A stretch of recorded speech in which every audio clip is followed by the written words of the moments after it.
Hey, what's going on, everybody? What's going on? Welcome to another episode of Opinionated with yours truly. I, of course, am your host, Resla, and I hope that you've been having a pretty damn good day today. It is a Wednesday. For some of y'all, I ain't trying to interrupt it for you, but for some of y'all, it is known as a hump day. That's all right. Feel free to go at it while you listen to my very, very good voice, right? Anyway, hopefully you'll be having a good day. We don't know if we're gonna make this a very long one, but every time I say that, we tend to go a little above board. So we'll see as things fly. Um, I want to get into a little bit of a discussion, things that I've been going on for a while. I've been always trying to figure out how am I going to tackle this particular subject, because one of the things I always like to talk about a lot is how we get sucked into particular areas, particular narratives, particular talking points. And for those, in case somehow we are on episode 30. 30, guys. I can't believe we already made it this far. We're already on 30 that quickly. Who knows? Time just freaking flew, right? Uh, and of course, if you don't really know the show, let me just give you a little brief on what it's about. So we have multiple conversations. We cover all kind of things. We react to some things. Even we have conversations. Sometimes I get a little bit on my rant, but the idea of the whole topic of the conversation is to have thought-provoking conversations. Make sure that we talk about a lot of those narratives and those talking points that we seem to hear outside of social media, but also within social media as well, within your own real life. And then on top of that, we also do a little bit of introspection. So it's always good to go back and to look back at a couple of things in your own life to figure out if you are still going on the path that you believe. But most of all, when you talk to people, are the words coming out of your mouth truly the things that you believe, or the things that you have been hearing and been subjected to over time? So the idea is that we give critical thought back to you, the viewer, because I think it's very important. And that's kind of the message that I want to get on talking about today, which is about the subliminal messaging that we actually get, that we take from people in our households, that we take from our friends, maybe even on our job, but also what we get from social media, since a lot of us seem to be very tied to social media. And I guess in this one, I'm really gonna hit home for us millennials and even Gen Z, because we kind of grew up hand in hand with the internet, especially for Gen Z now. Because I think for a lot of you guys, this is not a dig on any of you guys or anything, but you were pretty much already given subliminal messaging the moment you grew up with tablets and phones in your hands. So you weren't given a fighting chance. That's just the honest truth of it. You really weren't given a fighting chance. But before we even get started on all that, of course, I want to acknowledge those who came into the building so far. It's been a weird day. Everybody's kind of doing their things. It's very busy out there in the streets, I'm pretty sure. But we have the lovely Yvette already walking in. She's already going strong. She's already going strong out there. And then, of course, we have Butterfly Jones, who's also in the building. And by the way, if you're just coming in, make yourself known. Say what's up, all that stuff. And before we get started, I want to give you guys a good estimate of where we going for all this. But I think it's very important that when we are looking at things on social media, right? When we are listening to the people that are in our circles, when we are actually out there and we're dealing with our friends, and so too many times we don't really check reality versus the things that we hear or we think that we see on a regular basis. And if any of you guys ever saw the movie Detachment, it was put forth in a very, very good way. So let's go. And I'll give you a quick idea what this is. So here, What does that mean? To take something in. Okay, excellent. To absorb. Anyone? Everywhere, all the time. So what is ubiquitous assimilation? Always absorbing everything everywhere all the time. Well done, George. How are you to imagine anything? if the images are always provided for you. Who here read 1984 last year? Good.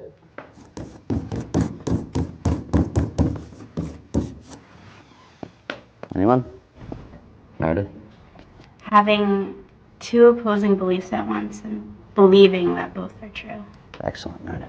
To deliberately believe in lies while knowing they're false. Examples of this in everyday life. Oh, I need to be pretty to be happy. I need surgery to be pretty.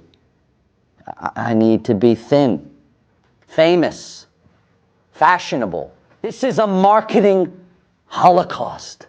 24 hours a day.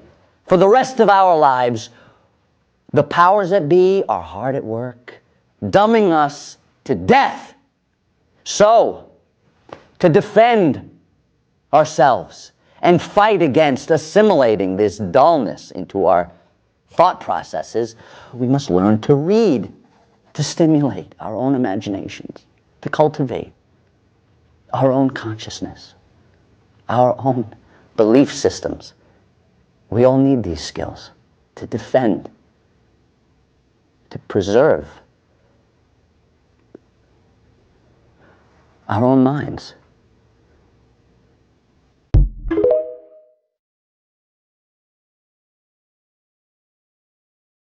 And personally speaking, I'd like to know what are your thoughts on when it comes to that. If it's something that you guys have already known, for those who have been sticking around long enough to know who I am and to know the things that I actually speak about on a regular basis, be it here on this particular platform, as I know a lot of you guys are still getting to know me. Hi. But also how I speak when I go to other particular platforms or other type of uh, conversation that we do get into, if it does go into that real serious realm, because I think a lot of people just don't really try to take conversations in a real serious manner when it comes to being on the internet. And I get it. For a lot of people, you come here for entertainment. You don't come here necessarily to really have your mind stimulated. In fact, you're doing exactly the kind of thing that was already talking about in that particular video. You come in and you're having subliminal messages thrown at you to dumb you down. So therefore, you don't need to think because, quite frankly, other people are telling you what to do. And this is where I get to the point where if you see me in particular spaces, or if you're a person that see me in other spaces, a lot of you guys already know me because you see me hang out with a particular team that I like to hang out with. That's the people on the porch, right? But despite the fact of even the kind of content that we put up from time to time, we have a lot of real serious conversations, whether it's on the platform itself or even behind the scenes. And part of the thing that made me go forward with this was because of the fact that I wanted to make sure that we hit home and really having a lot more of those particular serious conversations. It doesn't all have to be doom and gloom. It's not always about beating you over the head to whatever. But the idea is that too many people ride along from platform to platform, from channel to channel, not necessarily taking life seriously, and then time flies because you think you're having fun watching other people who are dumbing you down, who are spitting particular narratives. And because it's so easy to just follow what they say, and follow the clout, and follow the arguments, and follow the cursing and all the yelling, and it makes you feel excited because you get all of this stuff that you miss the point. You are given the index, you are given a synopsis, but you miss all of the key information, even the plot twist, because that's not what's being sold to you. We get into a lot of these areas, and I know for people who like to watch a lot of different panels and a lot of different reasons. From some of you go to relationship panels because you think that you want to go somewhere. Maybe in the beginning you thought that you were ready to go somewhere you can get some real information because maybe it's just some stuff that you didn't know. Maybe it's because you don't have a lot of experience. Maybe it's because you've got experience, but the game has changed, whatever. But then going there You were feeding a particular narrative or talking point that made you first feel like you were a victim, and then made you feel like there were people who were on your side because they also experienced it as well. Then it became the blaming the other side. Why? Where is this any different from the political landscape that you see? We're not the ones who's racist. We're not the ones screwing you over. We're not the ones taking your money. It's the other side. How is that any different? And we don't run enough of a trial basis on critical thought to be able to see, to make a delineation between who's saying what to us. Because the truth of the matter is that the lies, they feel so good. They're so sweet. It is nice for us to hear someone tell us that it's not our fault. And that's not the truth. It is your fault. The moment you decide to let your guard down, the moment you decide to lift your feet so that you can be swept away by the current, it's your fault. Life is not supposed to be easy. Life is very complicated. It was never supposed to be a know-all thing. This is why the saying goes, it's a marathon, not a sprint.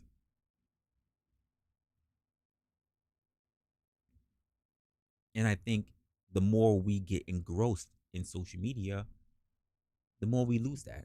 And the more we rely on technology, not that technology is a bad thing. Technology is not a bad thing. Even you hear people screaming about AI right now. AI is not a bad thing. How you choose to use AI can be considered a bad thing. People said the same thing about cars, steam engines, everything else. To the point where no one talks about it at all because we use it on a consistent basis. Could you imagine what it would be like your life now in 2024 if we did not have combustible engines? If we did not have steam, even the resulting with steam energy, if we didn't have energy and electricity? Of course not, because you've had it all of your life. Some of us, whether you're sitting in the chat or you're catching us on the replay, some of us remember a time where we didn't have cell phones. Not because we couldn't afford it, because they did not exist. They were not accessible to us. Some of us were still using old school phones. We didn't have voicemails inside our phones. No, you had to get a whole voice recorder. And if you're lucky, it had multiple settings for recordings, as in you can record on more than one line. In fact, back then, way back when, you could not get separate lines on a phone on one single strand of cord. By the way, if you don't know what the cord is called, it's called an RJ. No, it actually is an R7. I'm sorry, yeah. It wasn't a 45. It was I think it was a 47. Those were telephone cord wires. RJ45s are what we use now for cabling. A lot of people are not old enough to actually know that. And because we came up in the advent of the internet, and because we came up and we had technology be so easy for us, and then we also had people who became influencers. I remember a time where people only praised celebrities. And then they wanted celebrities to tell them what they thought because they idolized them. They admonished them. They showered them with praise, hoping that one day someone would do the same thing for them. And then with the turn of the days that came with influencers, you realize that the average could be viewed as extraordinary. And therefore we followed them. We let them allow us to buy jewelry, to buy clothing, to buy sports drinks, to buy cleaning products. We saw them all over the place. Anyone ever remember a channel? I don't even know if it's still going on, but it's called QVC. How many influencers popped up? Didn't see them on any TV shows prior to then, but all of a sudden they were able to sell you anything.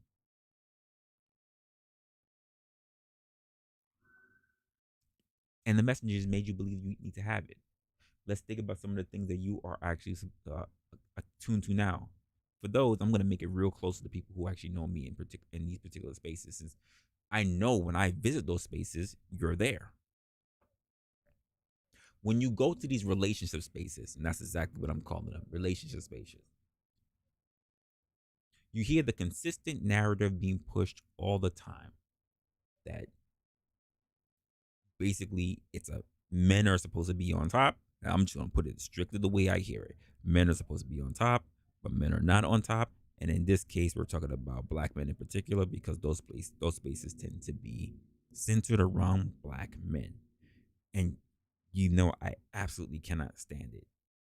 I don't mind having a conversation, but for the most part, I have stopped getting on this platform because I'm so tired of the victim mentality. Because when you sit there and you talk about a particular ethnicity, a particular struggle, whatever, it comes off as a victimhood over time.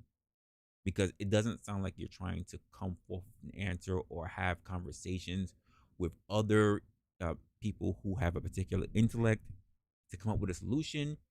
You just want to talk about what the issue is.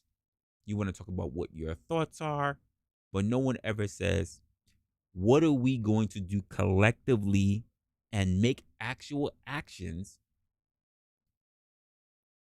to push things forward for us? If someone even thinks about suggesting such a thing, the first thing we do is to start hearing somebody who will turn things on its head. Or we allow people who, quite frankly, do not belong in the conversation to have a voice. And that's a problem that we have. That's a cultural problem that we have.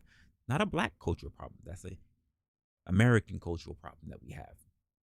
We allow the people who are not as smart to have a voice. We allow the stupid to ring true among us.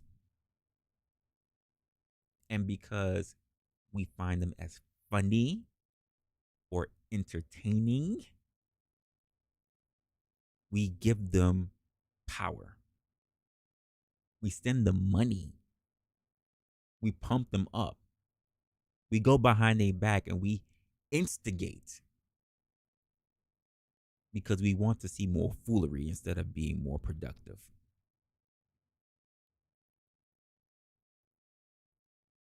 I'm telling you what I see. From my eyes, from my accounting, this is what I see. We take advantage of those who are not as bright. We take advantage of those who are not the best among us. And then instead of saying this person should be looked out for, we feed them the idea that they are just as good. And they aren't. I say this all the time. There is a place for people who are on the medium, and everybody's there in the medium. There are people who tend to rise just above, and that's going to be their place. And there are people who are going to be at the top, who are exceptional, and that's their place to be because, quite frankly, they earn the spot. It doesn't matter where you're born. It doesn't matter. It does matter when you're born and who you were born to. And that's just a matter of luck. It has nothing to do with you personally. It is not your fault that you are born to whatever parents that you come from, even if you manage not to have any parents now. It is not your fault. But it is still your responsibility to make the most of it. It is. But when we are looking at these particular spaces and these particular fields, what do we see? What do we hear? Hell, when I speak to people online, I rarely have anyone even say that they've read a book. Very few people can actually say that they've read a book. But think that they can tell you everything in the world possible because they've been on this planet for a particular set of years. As if somehow their myopic view of their existence can tell you about the worldly intricacies that happen on a regular basis when everything they view is within also their linear idea of time and not anyone else's. How is a person that's only been in one state for all their life going to tell a person how the world is and what the world is when that person's that they're speaking to is well traveled? You see it all the time, though. How are those that've been tied down by the weight of bad decisions in their life can turn around and state how they understand the world to someone who made more astute, more risk assessed decisions? How could a person who is on the last leg of basically being taken care of by the government, that if somehow they pull that safety net away, can turn around and talk about what is it a person who has never been on any form of assistance, has built a company, employs other people, that means other people are now at the whim of hoping that this particular person at the top is very successful, because why? Their livelihoods also depend on it. How could a person with basically nothing tied to their name can turn around and start saying that they can give advice to a person who has built something that will also sustain other people? What gives people that audacity to think that they can do that? The internet, messaging, people who said that you're just as important. And let's just be honest, it's not because of anything they did, it's because they have the right to vote. That's really what it comes down to at the end of the day. You're important because you can vote. Doesn't mean anything else. And somehow, because they're important, because they can vote, everything else seems to be attached around that as well. Well, you're just the same as me. I'm sorry, but if I am a Fortune 100, 500 CEO, you're not the same as me. You put your shoes on, you put your pants on, you take a shit just like me. True, but we're not the same. Not even close. Not even close. And it is what it is. And it's okay to have that gap. The problem that we have in this day and age is that instead of seeing people who are above us or even below, and to say, what is it that I need to learn from that particular person? Because you can learn from someone who's not doing better than you. Just the same way you can learn from someone who is doing better than you. Take the lessons to see which direction that you need to go next. We don't do that. We denigrate. That's what we do. We turn around and somehow believe that we can turn our nose up at them. We don't want the people who are doing well to punch down, but we also feel it's important to punch up. Well, that's interesting. I think that's very, very interesting. I think that you should be humble for the fact that you even get to sit in a particular space with someone who is doing very well. Again, my opinion. My opinion. But let's just look at the other ways that you get indoctrinated when we talk about these particular spaces, right? Men who are out there policing other men.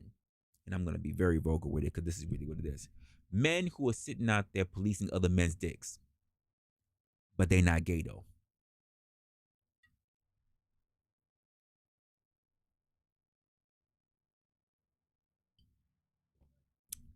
They're not gay though, but will have conversations on a regular basis about how other men should move, how other men should be with women, how other men should move when it comes to particular women, how many men should be dogging out whatever kind of woman that they have, how many men should be having a particular what particular type of a woman that a man should make.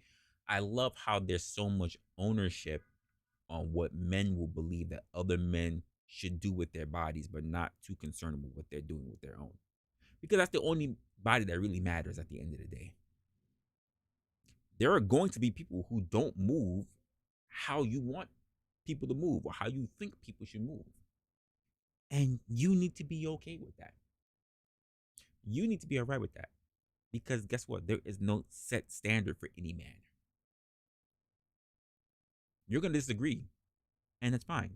You're entitled to your opinion because you can check any holy book. You will not find commandments on the moving of masculinity. And then people are going to argue with that. You will see how men should treat women, but there's no preference in saying what actually men are. People keep forgetting that even though we are here in the US of A, that there are multiple cultures that come through in this country. Multiple cultures from multiple countries who have multiple ideals on what people do as men and what people do as women. And if these things were so locked down and locked in key as people really believed they were, we would have never deviated. We would have still had chastity belts. Obviously, we don't live in that time anymore, so that's not a thing. It's not. And here's another form of indoctrination, just so I can move the needle forward. When you are visiting other spaces, whether it's the relationship spaces, whether it's the debate spaces, whether it's the financial spaces, whatever, when you start using lingo that only are particular to those spaces, if you cannot hear it in the normal world, there you go. There goes your subjective messaging, your subliminal messaging that's in your head. When you're using terms that no one else is using, it's only noticed by specific people who hang out in specific groups. When you start using the terms yourself to identify things, there goes your messaging. It's all you. You have been absolutely taken. It is. It's just what it is. It's no different from you being thirsty and you see a nice cold bottle or cold can of Pepsi, and all of a sudden you're craving Pepsi. You've been catered right in your head, and now you want that thing. People who jump on these particular spaces because they want to believe that they are a part of a specific group, that they want to believe they are on a winning team, do things that, quite frankly, are not in their best interest. And here's the thing, not on anyone's best interest, not theirs, not the people that they claim that they're riding with. It's not. Heard it pretty much from the video that I just played a moment ago. People who say, like, I want to be pretty. In order for me to be pretty, I have to lose weight in order for me to be pretty. So, what's the difference between, again, so we have the people who turn around and say they get the liposuction, right? Then liposuction, no longer a big thing anymore. BBLs are the big thing now. Oh, before the BBLs, we had Botox injections, lip fillers. It'll always keep going. Chasing the ideal of a standard that, quite frankly, will never be a thing. There are no standards. People don't understand that in this world, you get what you qualify for. And what you qualify for is based on your effort. It's not based on what you want, it's based on what you can get. What you qualify for. You can be the most solid guy in the world. If you don't have particular things set up for yourself, things that you know that you want but you're unable to obtain, you can't qualify for things in that bracket. Sorry. Same thing for the ladies. You want a particular type of person to do whatever, da da da da. You're not going to qualify for that. And this is, I can already tell you that this is not going to be the show that people are going to want to hear. But it's the absolute truth. You're not going to want those things. It's a turnoff message because, quite frankly, people just want to be entertained. What exactly do we do about those things? How exactly? Because critical thought is not something that people want in their heads. How do you be aware of everything that's happening all the time? Are you really paying attention to the things that you're seeing all the time? That's the question. Are you paying attention to everything around you all the time? Or are you just simply moving around through life trying to get a quick fix? That's the question that we really got to talk about. And people get it in their head because they're all over the place that there's all of a sudden they're not able to even state what they really want because they want other people to basically either become a mind reader or to tell them what they should be doing when they said obviously not to do it. Now getting to a point right here.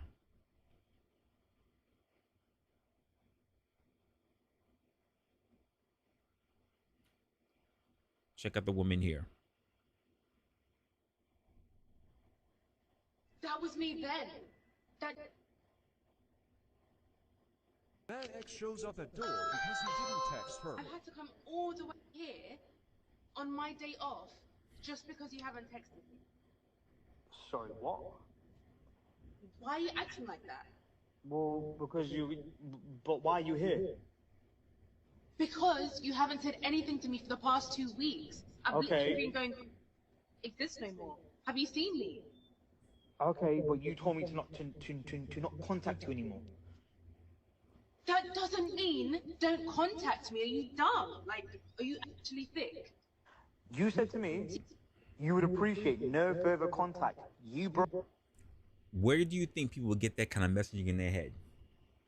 That it's okay for you not to be clear, to speak to other people, to tell them what you mean, and not have people interpret what you think you meant. That's also something that happens through messaging, especially within social media.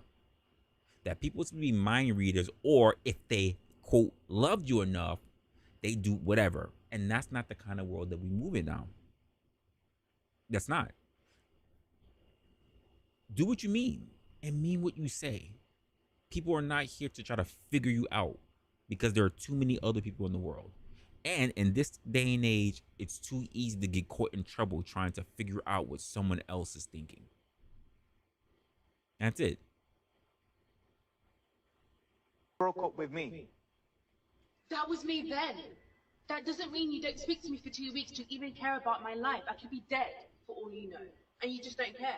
You don't care about my family. You don't care about my pets. You don't care about my cat that you love so much. Okay, hold on a Not the minute. pet. How am I supposed to contact you? Yeah, when you blocked me, you blocked me off Instagram, you blocked my phone. How else am I supposed to contact you? You're acting like you don't know where I live. You could have come. You could have emailed me. I've got another Instagram. I've got 3 Instagram accounts, and you haven't contacted me. How dare you? What do you mean, how dare I? You blocked me. You told me to not contact you. I've literally been waiting for 2 weeks, and you still haven't said anything to me. I'm heartbroken. But hold on a minute, yeah, because when I tried to message you and when I tried to call you, you just ignored me. I sent you text after text after text after text, and then you sent me a big whole paragraph, yeah, explaining, saying, oh, the feelings aren't the same anymore, and now you'd appreciate for me to leave you alone. I don't know why you hate me so much. Like, I don't if hate you you. I don't hate you. Like, I'm just trying to move on. You should have just killed me. I've been waiting 2 weeks. I could have been doing something else. I could have started dating again. No. I spent all of my time waiting on you to text me back. Oh, I've come all this way, and you couldn't even just come and knock at my door and speak to me face to face. Well, because you live an hour away. Just because I blocked you doesn't mean you're actually blocked. What's wrong with you? But you told me to leave you alone. This is why I hate men.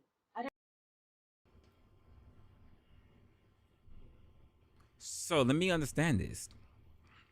She tells the guy, basically don't speak to her anymore.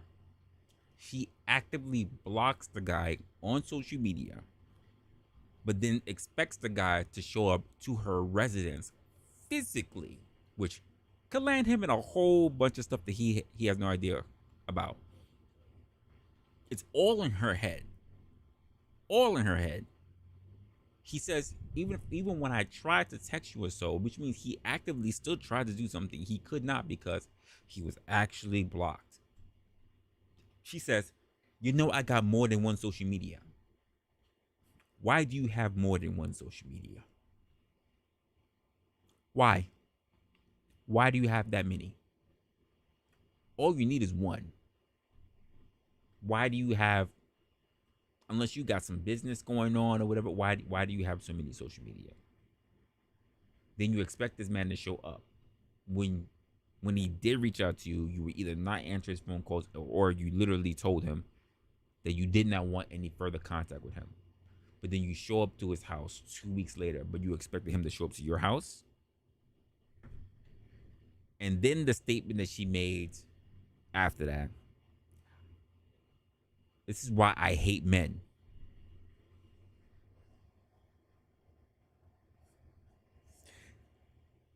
If you can make the statement that you hate men, why are you dating?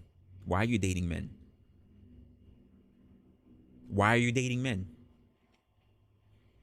If you can make a statement that you hate men, why are you dating men? Because what that means, wow, that truck was loud. What that means is that you're only being around men in order to utilize it for other things or to waste their time. Because this is something that I also see when it comes to people that deals in relationships. I've seen breakups and I've dealt with people, and I've dealt with breakups myself. When things go bad and your significant other decides that they want to part ways, somehow when the argument comes up, they say, you wasted my time. Not we wasted our time.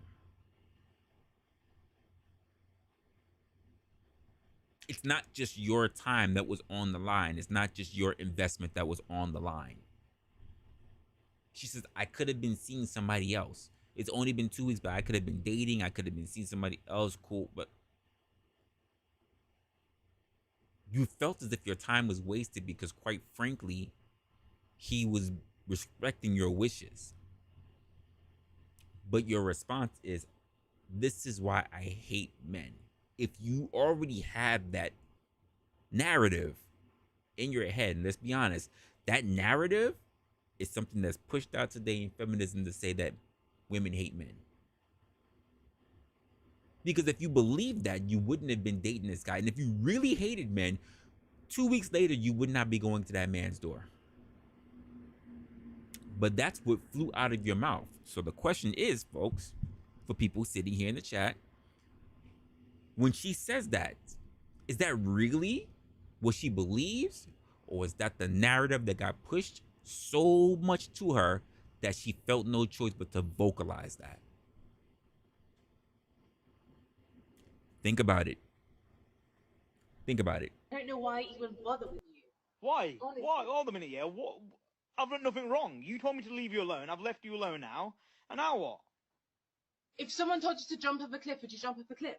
I told you to block me. It doesn't mean that you literally need to block me and never speak to me ever again. But I'm trying to give you what you want. That is not what I want, though. How many times do I have to tell you what I want? But the thing is, I don't know what you want. That's the thing. That's why I just left you alone, because you told me you want me to leave you alone, and I've left you alone. No. You can't even come and show your face. You can't even come downstairs and speak to me. Why would he do that? Evidently, you are a psychopath at this point.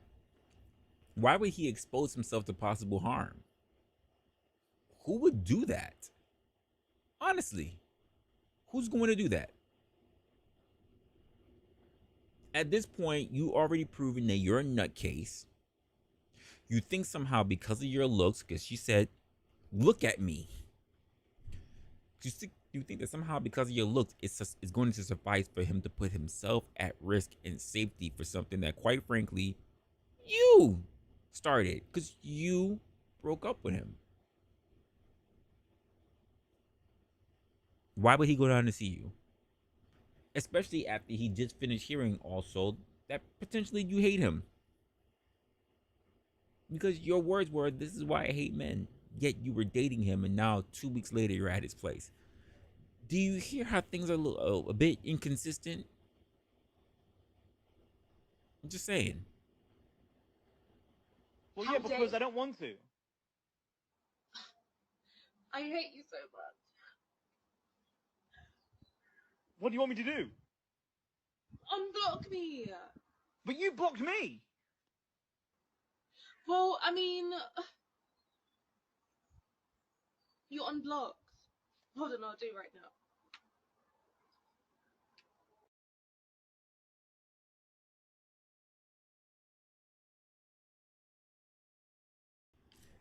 And what does one say about that? Folks, how many times do I say that communication is very, very important? But the messaging that comes up from people is what? What's the messaging? Whatever they get in social media, and let's be honest, the term that's going to be used that I hate, I hate even going to say, but it's the only term that's out there and the only term that really sits wide and making sense. But with the advent of the internet and with the way how modern women look, this is what it looked like. She had the nails, she had the hair, she had the makeup, she and the crazy talking points. I said this, you're supposed to chase me. I actively blocked you, told you one thing, but you're supposed to read into what I'm thinking. There's no way that you can actively really reach out to me because I made sure I put over every single metric to stop you from doing so. And yet you were still supposed to somehow break through every barrier to reach out to me. Risk your own safety, by the way. And for what? Her words were, "So you're unblocked." And then realize, "Oh shit, I have to do it. Wait, let me get out my phone." There's this thing that despite everything a person does, and this is, I don't know why that's popping up so much, despite everything a person does or whatever, you're expected, what the hell? Okay, that's going crazy. Ignore that. Well, like the video if you're coming in, but still, I don't know why that's popping up so much. But this is thing, like, as if you're special and you're the only one on this planet that people should need to fight and pretty much give up all their time, all their attention, and potentially even their life, their comfort, their safety for another person. And again, where do we get this idea from? We get it from social media, we get it from romantic comedies,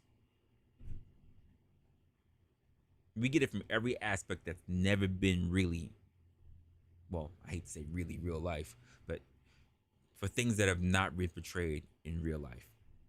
Is this fantasy, and quite frankly, men put themselves in that box. So I don't. That's their problem. I've never put myself in that box, but that's just me. But I've seen outside of social media, I've actually seen guys do that to themselves, and I sit there, I'm going, "You're absolutely insane for doing so." But at the same time, you get what you qualify for.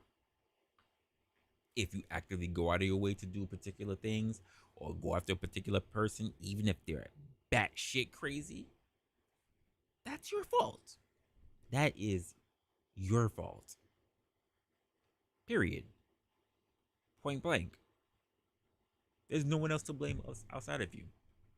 You can turn around and talk about the good old days and what your parents, what your grandparents did, but that's not you. The same way how I hear on social media this turn around and say, "I think I'm going to get me a good man because my mom got a good man." That's her. That's not you, girl. Don't think that you're a good cook because your mom was a good cook. That's not you. Don't think that you gonna have this big amount of strength and have a brolic body because your father worked out and he was a big brolic man. That's not you. You have to put in work in this world, ladies and gentlemen. You got to do it.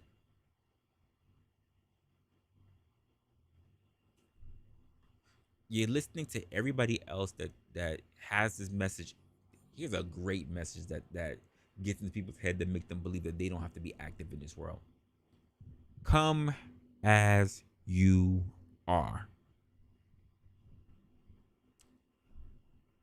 You can show up as you are.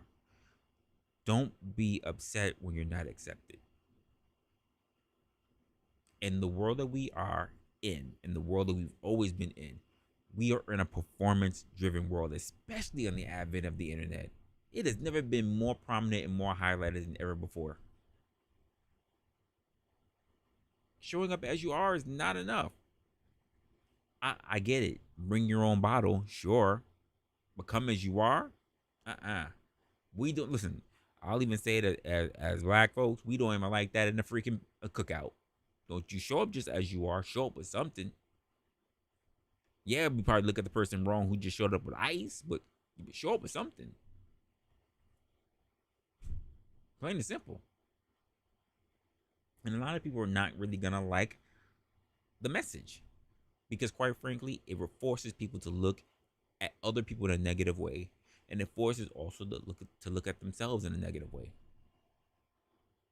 I know this particular stream that I have is not gonna work out too well for a lot of people because you don't have a problem when I look at stuff that's somewhat okay or things that have to do with other people. When I do a message that has to do with yourself, I know it's going to be a problem. I already knew that the moment I decided that this was going to be the thing that I needed to talk about. But that's not going to stop me from talking about it. It's not. And in fact, I'll be honest with you, the more I see it annoying you, it's probably the more that I'm going to actually do it. Because we're all about critical thought. And as much as we like to be in spaces that talk about accountability, we should get into that.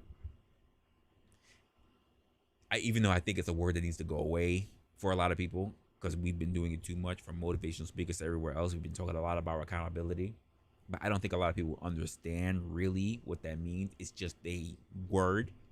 It doesn't have a feeling attached to it anymore. Responsibility has a stronger feeling than accountability. You want other people just like other people want you, and you should even want yourself to be responsible for something. But to be accountable for something, plenty of people, men and women, are running away from that word like the plague. And it's a shame because it's not a bad word. It's not a dirty word at all. People just don't tend to like it because of all the other things that are associated with it. It's not. I say the same thing all the time when I say, hey, if you guys want a particular type of show, if you guys want if you guys want a particular topic that you want to talk about, you can always reach out to me. You can reach out to me on multiple mediums that I have. You can reach out to me on my email address. I leave it in the description box and everything. Do you know it's people who are generally not even on my streams, not even really commenting in my videos like that end up sending me stuff? And it's not even a lot of people, so I'm not even gonna tell you that my box is full. It's not even. And they don't even see me really anything that they would like to see. They just talk about the things that they've seen, mainly my shorts, and we just have a conversation about that. People who actively see me or people who just think that I do a particular show, whether you think the show is good or not, don't really have much to say or much to input or even much that they would like to see invested into the show. Because the truth of the matter is that they don't really come for critical thought. They come to be entertained. And I'm not a dancing monkey. I'm not. I'm not doing this for money. Look at my subscriber count. I don't have thousands or even hundreds of thousands. I'm not monetized or anything. Honestly, I do this because I like putting the message out there because, quite frankly, I think I'm putting out a message that a lot of people are not doing. a lot of people that I see in a particular space that has known me is not doing. And that's why I do what I do. I do this because, quite frankly, I think it's fun. I do this because this is the kind of stuff that I did when, quite frankly, I was out there in the field, out on the job, talking, mentoring, coaching people. That's why I get involved with this. You guys don't see super chats popping up all over my shit. And even so, you know YouTube will be taking a cut. You don't. So why do I do this, and why am I here consistently throughout week after week? Because quite frankly, if I ever want to have this message come up to be spread out to more people, I need to be consistent. And that means I need to give messages that are going to be beneficial. Honestly, folks, I would love to have this channel come up in a way where I would never ask you for a dime. I just always say the same thing. If you're interested in seeing how the channel develops, if you're interested in seeing how things can develop, make sure you invest into the spaces, whether it's your job, the same way how you should be investing in your insurance, in your 401 or whatever. You should invest in a platform that's actually going to be the thing that actually rises. Because the truth of the matter is that people like to show up. That's another talking point that comes up that we tend to see. People like to show up only at the finish line. It is easier to turn around and say my team won, but they never once have been an athlete. They never once put in the sweat equity to be a part of their team, to shoot in the gym or to throw the ball in the field or whatever. Y'all didn't win shit. It is not your team because you're not an owner of it. This is why I always have a problem with the whole sports lingo. It's not your team. If you have no equity within that sports franchise, that particular sports team, it's not your team. You're a spectator. You watch winners. You're not a winner. I know I just hurt feelings by saying that, but it's the truth. You're not a winner. Not even close. You're a watcher. And there's nothing wrong with watching if you intend to learn. Just like there's nothing wrong with reading if you intend to learn. But don't glorify yourself off of work not done. The term is faith without works is dead. What work have you put in?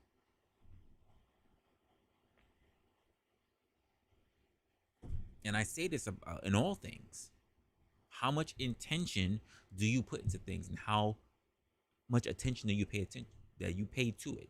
How much attention do you pay to something? A lot of people are not intentional, and that's how you get caught up in the social media game. I say this all the time, just like you guys have seen me. There was a time where we could look at social media, we could look at the TV shows, we could look at the web pages, we could read an article, we can see what it was. And when we left, we clicked off, we closed our tablets, we closed our freaking our laptops, we turned off our computer screens, we went back to real life. Now, because people live on the internet, they pull everything from the internet into real life. You start saying shit that's not a part of your real life. You start having conversations with real people in real life about shit that you only live on the internet. That's a problem. That's a big problem. You sit out there and you're watching all these grifters or pickup artists, and you start speaking as if you're a pickup artist. You probably have been with a person and married, happily married, kids and everything, but you're out there talking with manosphere and red pill talking points. Why? Why? That has nothing to do with you. That's not your world. Why are you out there putting out that kind of tone and messaging? I don't get it, but they're out there doing it. There are people in relationships right now, probably been in relationships for numbers of years, but you see them on particular platforms, channels, even chat rooms or comment sections talking bad about both men and women in spaces. Why? If things are going good in your relationship, that's the only thing that matters. If there are actually other people that you know within your real life that aren't even going through that, you don't have any real life examples. Why are you saying it? Why does it even matter to you? What is it that you think that you're protecting yourself from? I'm wondering. See, I talk about statistics and what's being shown to be out there. And I do my numbers and running through the statistics. That's why I can pull up sources as to where things are to say, hey, this is that, and whatever. But that doesn't work for everybody because the idea is to have confrontation.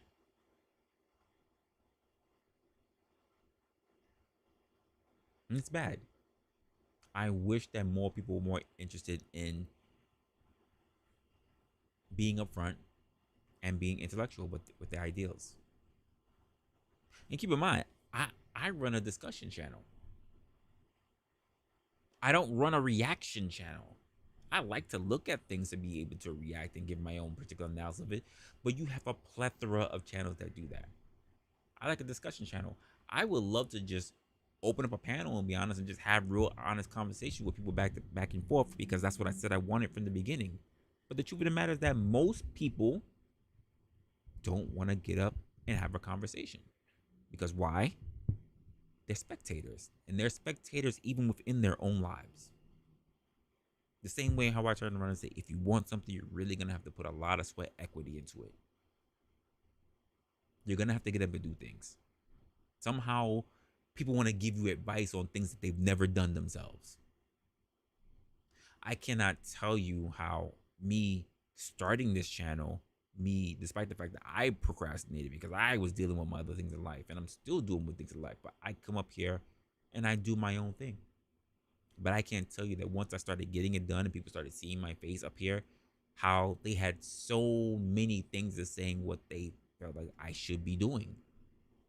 And I'm like, well, are you doing it? No. Okay, cool. I'm trying to understand why people have advice to things that they've never done before. It's no different from being an armchair quarterback. I just think that people should just give their congratulations or accolades to people who are actually doing the work. That's it. And that's exactly what I do to people. I say, good job for you getting that done. Good job for you getting that started. Good job for you messing it up. You can get it better next time. I don't turn around and tell people what they should be doing. Especially when I don't have a dog in that race. But that's exactly what we see from a lot of people. Again, this is going to be one that hits home to a lot of people, and a lot of people don't want to hear about it. A lot of people don't want to hear about real conversations. But at the same time, comment sections is open. Emails is there, open. And when I say, what do you guys want to talk about? Crickets. But funny enough, people on my shorts, strangers who not even sub, to be honest with you, will end up commenting about stuff. Send me long pages about stuff, and I'm just in there like, that's a lot on one subject. And then typically it's their own idea or something, and then I'll do a back and forth with them, and they're like, oh, okay, cool, no problem. And that's it. Never hear from them again. Maybe they subscribe, maybe they don't. And maybe they sub just to see more shorts, not necessarily to watch a video or even to watch a live. And that's just the truth of the matter. A lot of people don't want to hear things that are really going to be beneficial. And it kind of makes me wonder about the type of people that we have out here. And I take a look at my analytics, so I see them well-rounded. I have people that's up to their 60s plus, all the way down really into to 18. And I really have a strong margin around from 24 to I want to say around 45. But that's not what people are interested in seeing because your ideal, the messaging put into your head of what is entertaining is about what gets you riled up, not about what makes you think. Which is funny because that's what I said the channel was going to be about from the jump. So it makes me also wonder the kind of audience that I'm dealing with. Just saying. I'm just saying. It's not a complaint. You do what you got to do. But I don't understand why a lot of people will turn around and talk about being real, being authentic, but then you don't really have any examples of that in your own life. Like I said, this is not going to be an easy one for you guys. This is not going to be the nice wrestler, even though I'm not being mean to you. But I am having a conversation about the things that I see. And again, you guys already know I'm not the type of person that go on my way to trash talk or shit on anyone else. I'm sure you would love for me to do that. But even those who know me, that when I travel to other channels, you know I don't do that. Why would you expect it? I'm not messy. Because why? I have a plan for a better future. You just don't see it. And why would you? You're looking for something different. And if you want something that's similar to that, you don't even open your mouth and say so.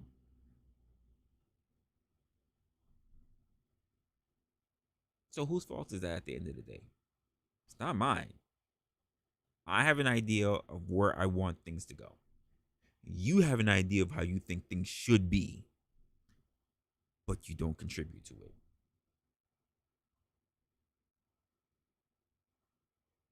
And again, no money involved. Just simply state your opinions. State what you're thinking. Do you agree? Do you not agree? If you see something that you're interested in, why don't we have a conversation about it? And most people happen to stay silent. Not a problem, but then if I move a particular way to go into particular sectors or particular situations, and the channel doesn't turn out to be exactly what you are, because quite frankly, where I'm going, you could see the direction if you already didn't have a preconceived idea of what you think the channel was going to be about, instead of having a conversation with me about it, because I'm pretty open with what I plan to do. If you've been paying attention, especially to other shows that I've done, I kind of even gave little hints. And keep in mind, people only want to show up when you're doing well. But when you're doing well and then you want to get on the action, it's too late. The door's closed. Because I'm doing things a particular way. And that's the way I look at it. Now I have the young lady over here who has, for anyone who knows, I like to look at the trigonometry channel. I guess I'm gonna give you something of what you guys like to look at. I haven't really gone through it. I started seeing through the first chapter of it, and then I said, okay, we'll go ahead and take a look at it. So I went back.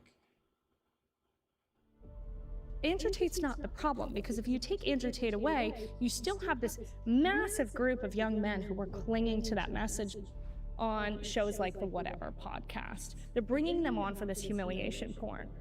I think you're going to be really surprised at the number of people, the number of men who do have options, who are choosing to have AI girlfriends or live in this digital world. I don't think people realize how historic it is. For him not only to spend $44 billion for free speech, but to have someone who goes and tells Disney and their mountains of money, fuck off. I don't need you. I think that's monumental. Illegal immigration, which is something you've been focusing on a lot, it's insane. So we have more people, almost more people coming here illegally just under the Biden administration than the entirety of Ellis Island. Which, of course, they're claiming that they're going to close, but I don't plan on seeing that close any time soon.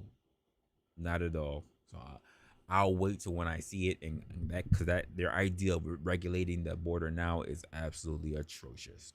It absolutely is. I'm gonna skip to the area where she talks about Andrew Tate and believe it or not, Charlie Kirk that's sitting on this chapter. That's a I fair think comment. most, especially young men, I think if you ask them who's Andrew Tate, they would know that answer. I Yeah. think they've seen his content, they've digested this content, and so often when the topic of Andrew Tate comes up, I always say Andrew Tate's not the problem, because if you take Andrew Tate away, you still have this massive group of young men who are clinging to that message, because I think for whatever reason, men do not really have role models or anybody to guide them in any way. So Andrew Tate is the loudest in saying these things. And then I think there's these folks in the right wing like Charlie Kirk who are clinging on to it because they see it's popular and they're grifting off of that narrative. So all of a sudden, Charlie Kirk, who runs one of the most important organizations on the right, you know, they're bringing in millions and millions of dollars, all of a sudden he's repeating these Andrew Tate-isms that, you know, women should just not work, they should stay at home, even though his organization was built on women sacrificing their 20s and working at his organization. It's fundamentally absurd, you know, that he's spending his time as someone who's that important on the right to say, well, you know what, women, if you don't get married in your 20s, you're less desirable at 30. This is a man who married his wife at 31. Yeah. The him marrying his wife at 31, that I don't understand where that was going at and why she said that. It may be, yeah, it may definitely look hypocritical if Charlie Kirk is basically saying that women shouldn't be burning their time throughout their 20s. He's hiring exactly the same people. So yeah, I definitely see that. Charlie Kirk, though, a lot of what I see him do is not necessarily on the same spectrum as Andrew Tate. I don't know how she got them pretty much linked up in her mind, because everything that I see on Charlie Kirk is totally different from anything that Andrew Tate has basically done. And Charlie Kirk is definitely more heavily politicized as to what he talks about in terms of like the border, what he turned on in terms of gender dynamics, in terms of like the LGBTQ community. He's been on a lot of that other stuff, not necessarily talking about what men should be like, getting in the gym, I don't know, fucking riding a Bugatti, or whatever the fuck else shit that goes on. I haven't seen or heard anything about Andrew Tate in a very long time now, or at least internet very long time. I don't follow the guy, never followed the guy, but so he's been very quiet, at least in my algorithm. Thank God. That's also because I cleaned it up a bit. So I don't know about that, but Charlie Kirk still stays pretty much in my algorithm. So I do see him. I know I at least see Charlie Kirk at least once, maybe twice, a week. I don't know what kind of range that she was trying to make when it comes to that at all. And the fundamental thing that I think we can all agree with is when people have these conversations, I think to myself, number one, you're a moron. Let's be brutally honest about it. And number two, you're not a serious person, because we have got very serious problems within our society that need dealing with. You've just touched on one of them, the cultural element of young men lacking role models, lacking direction, feeling purposeless. Why are we not talking about that? And why are you talking about the fact that if a woman doesn't get married by the age of 30, she's barren, dry, and all the rest of it, and fundamentally undesirable? Don't clip that. It's not what I think. Because it's attention porn, right? It's more attractive to watch, and very much society hasn't changed that it's really fun to watch a witch be burned. Well, that's exactly what we saw. That's exactly what we saw in 2020 during COVID. I mean, a lot of these channels. I don't remember Andrew Tate in 2020, probably 2021, mid to late 2021, maybe even 2022. But yeah, a lot of these channels blew up during the time of COVID because, quite frankly, like everybody was sitting at home, and then you heard all the different stats. I mean, your Red Pill was already alive and well, even though most people didn't know about it. Like that's where the time where they really blew up. A lot of people who had their channels are pretty much already getting their name in now because everybody was sitting at home, so they had nothing to do, which was also a big push. I mean, we already had people that were already subjected to all this messaging and such, but that was a good way to put a lot of people on the map to a lot of the other bullshit when it came to social media, because quite frankly, everybody sat at home. This did a big test on a lot of different people. it put a lot of tests on people who were in relationships. A lot of divorces were taking place during 2020, or even near the end of 2020. A lot of divorces were actually taking place as well, which made it was kind of funny to me because it made me think like, okay, there were a lot of people that they got married for whatever arbitrary reasons, and they really couldn't hold together once they were stuck at home together with each other. But I think also a lot of these people were not average everyday people. I think these were people who were like well-off-to-do people who never really spent that much time with each other in the first place. That's just my personal thought. Some numbers show that they were in a particular economic bracket, but I being in an economic bracket doesn't say much as to how you conduct your relationship. But so I'm projecting not of anything I know. I'm just projecting basing off my ideals of how finances, whether you're poor or rich, has played a role in how people tend to move in particular sections of their relationship. That's just the way how I look at it. And even you can say from there, I would say from there, you can say that that's a particular narrative, but at the same time, the majority of the cases that I do see from people who are actually splitting do happen to have finances as one of the top things out there. Most people do think that it's like infidelity, but you'd be surprised. Like, well, maybe you won't be surprised, but as the threshold for income tends to go higher, the reasons as to why people leave with each other is rarely infidelity. It's really based on finances. So I don't know. At the stake, right? It's really fun to watch this humiliation of women on shows like the Whatever podcast. Jesus Christ wants you to do OnlyFans work? Just so that we're clear? Yes. If God wanted you to do OnlyFans, then what would Satan want you to do? To stop doing OnlyFans? Yeah, why do you think he'd want you to stop? Because I love making sexual content. Yeah, that makes sense. So you think that God, his preference would be that you continue to make sexual content? So God would want you to make sexual content, but the devil wouldn't? Is that what I just heard? Okay. On your OnlyFans. Yes, he wants me to do it. You have these women who they know, they're just OnlyFans models. They're not exactly the brightest bulbs in the bunch. They're not bringing them on for intellectual conversation. They're bringing them on for this humiliation porn. And I think that's become really attractive and rewarded in algorithms.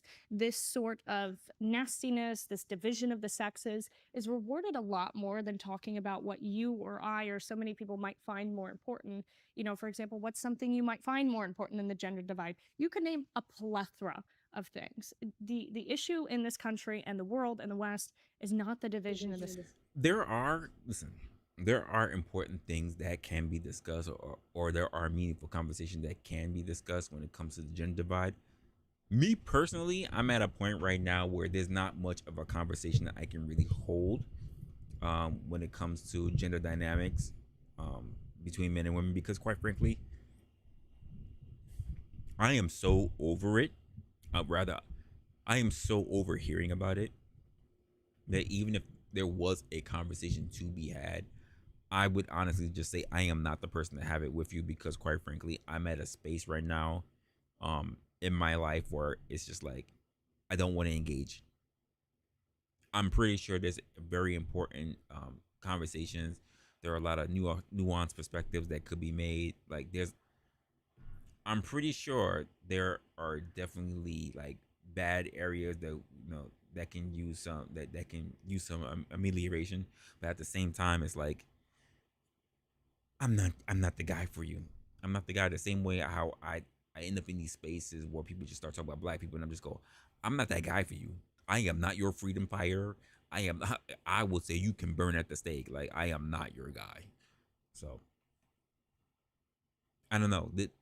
It's a conversation that I really wish people took more seriously, because a lot of people who will turn around and say that they're interested in having conversations that will lead to solutions rarely ever get to solutions. They just have conversations and they move to the next conversation, the next conversation, the conversation. They don't stay around long enough to really fully flesh the shit out, or they allow other people to derail, and it never really gets to that. It never really gets to that because, quite frankly, again, we're in a society that allows you to be distracted at all times. It's like everybody somehow learned from Houdini. It's all about, misdirection all the time. We'll get you in, we'll put up thumbnails, we'll put in titles, we'll do all the stuff. We'll lean into the first question, and then we'll never get down to the answer, and it'll be 4, 5, 6, 7, 8 hours later that you have been glued in, and you don't even realize that when they turn around and end the show, you never got an answer, or you never even got a clear perspective, or even something that came close to getting the answer to the first question that was asked in the first place. Because it was never about coming up with an answer or even getting a perspective that could lead to something potentially well. It was all about just keeping you glued so that they can have watch time. Because a lot of people, it's just about a grift, or to get the other people to donate their money to you. And I'm not gonna lie, I feel a little weird about that. I feel a little weird about it because if you donate, you donate. If you donate, you donate to people. I don't have a problem with that. The problem that sits uneasy with me is that most people are average. I know a lot of people are sitting right now thinking, I'm not average. I make over 6 figures. I make this. I do that. Yeah, and all the bravado and macho femininity, macho masculinity that comes along with it, right? Cool. Whatever. Yay to you and whatever you believe about yourself. I have a problem with the idea of taking money from those who need it. For people who want to part with their money, I get it. It's fine. To me, I am the kind of person that I like to solicit from companies. I don't like to solicit from people. There's some people that they don't have a problem with that whatsoever. And for those who wish to donate and those who want to, again, you do what you do with your own money. I just have a feeling that I have a personal feeling in my heart that I'm like, I don't like to take really from people who they could use that money for something that they really need for themselves. Because I think there's too many people that just throw away their money. Just like the money that come to me, whatever money that might be, but whatever money has ever come to me, I have never spent it yet. It's literally just sitting. It's sitting all together, waiting to accumulate so I can purchase things that will only go strictly to the platform. Anyone who's ever sent me anything, it is literally sitting there because it's not enough money to actually do anything with.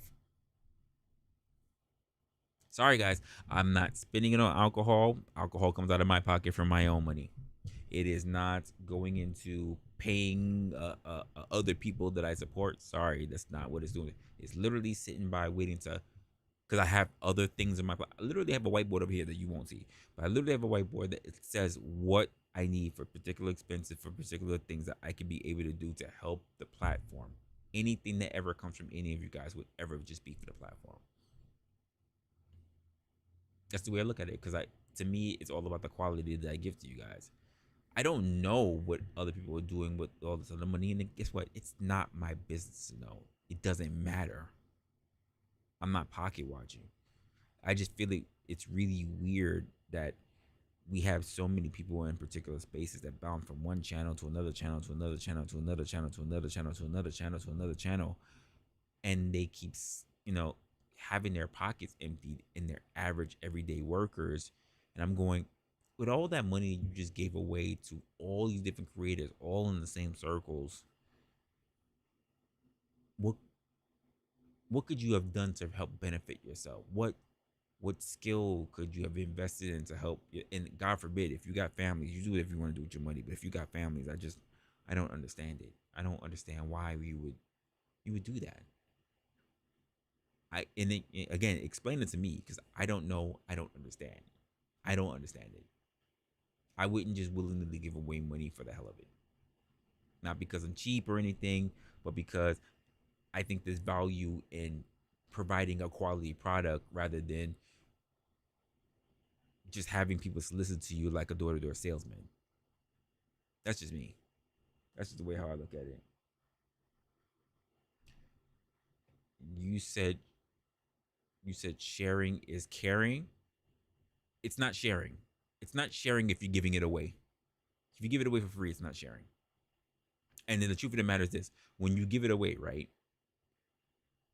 Because nobody just gives away anything for no reason, which means that you're expecting something in return.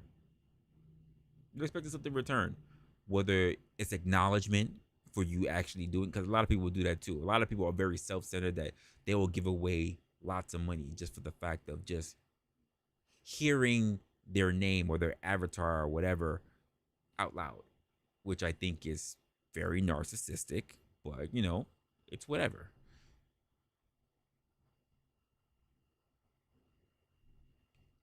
Not true, because they will be doing content regardless. Why you? There are some people that would just turn around and do the content regardless. They would do the content, and the reason why they would do the content, they would do the content because they already saw the message that worked. There's a lot. It's like this. You will find out a lot of people who will do things because other people have left the trail so they've already seen it done. They've already seen it done, therefore they will get into something in order to replicate what somebody else has already done, because they're walking the path that other people have walked. It is very rare for someone to willfully go out and make a trail on their own. Those are the real pioneers. I think those are the people that really deserve to be looked at, not for the people who are basically doing what other people have done. I think doing something that's hard, that's difficult on your own thing, on your own steam, to build something new, I think those people should be looked at as someone worthy of giving money to, especially if they're already giving you something that they think is really important and you actually do like it.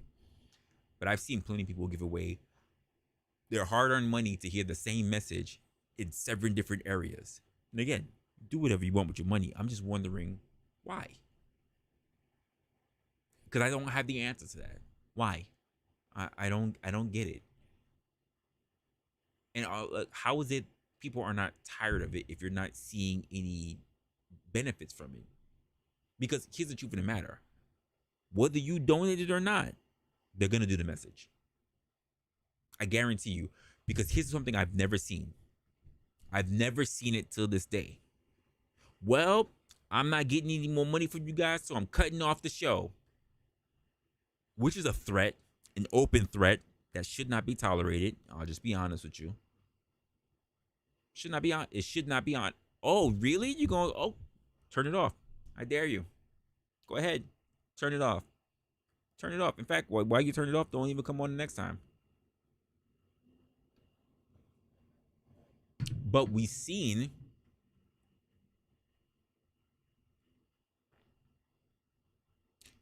and how many times did he come back on? And again, and we've seen this with, even if you want to go down to Kevin Samuels or whatever. How can you think about it? I mean, let's be honest. I'm gonna be honest, and no disrespect to Nightish, because I like Nightish. You know I rock Butterfly Jones. You know I rock with Nightish. But I say this for anyone.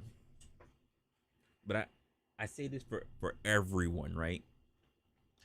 How can you feel that it's okay from people who are, let's be honest, there are people who work for a living, they go to their jobs, whatever the case may be. And again, I don't have a problem with people who are investing into things that they like. I don't have a problem with that whatsoever. If they want to invest to Nightish, I don't have a problem with that. Not at all. And I'm not just singling out Nightish, but you brought up Nightish. But if there are people who are like that, right? They're everyday workers, whatever. I don't think it's okay for the person who is, quote, providing entertainment, because no one asked people to make channels. No one asked them to. No one asked them to make channels to talk about these particular things. No one did that. They did that of their own volition. So the idea that you think that you can ransom people's pockets for you to do something that you volunteered to do, it doesn't sit right with me. Again, like I said, Nightish is not the only person who's done this, so it's not a shot at Nightish. But because like I said, I've seen Kevin Samuels do it. I've seen other people on platforms do it. I really have. Mostly black platform creators. I haven't seen white ones do it. But it doesn't sit well with me to think that someone should ransom someone else's pockets. Someone ransom someone else's hard-earned money for them to stay on an extra hour or whatever. It just doesn't sit right with me. I think you should take what you should get. You should be grateful that you're getting anything at all, because I think there are people who have way more subscribers who don't see a penny. They probably have 5,000 subscribers and they really don't see a penny, because quite frankly, their payments don't come from super chats. It's the way I see it.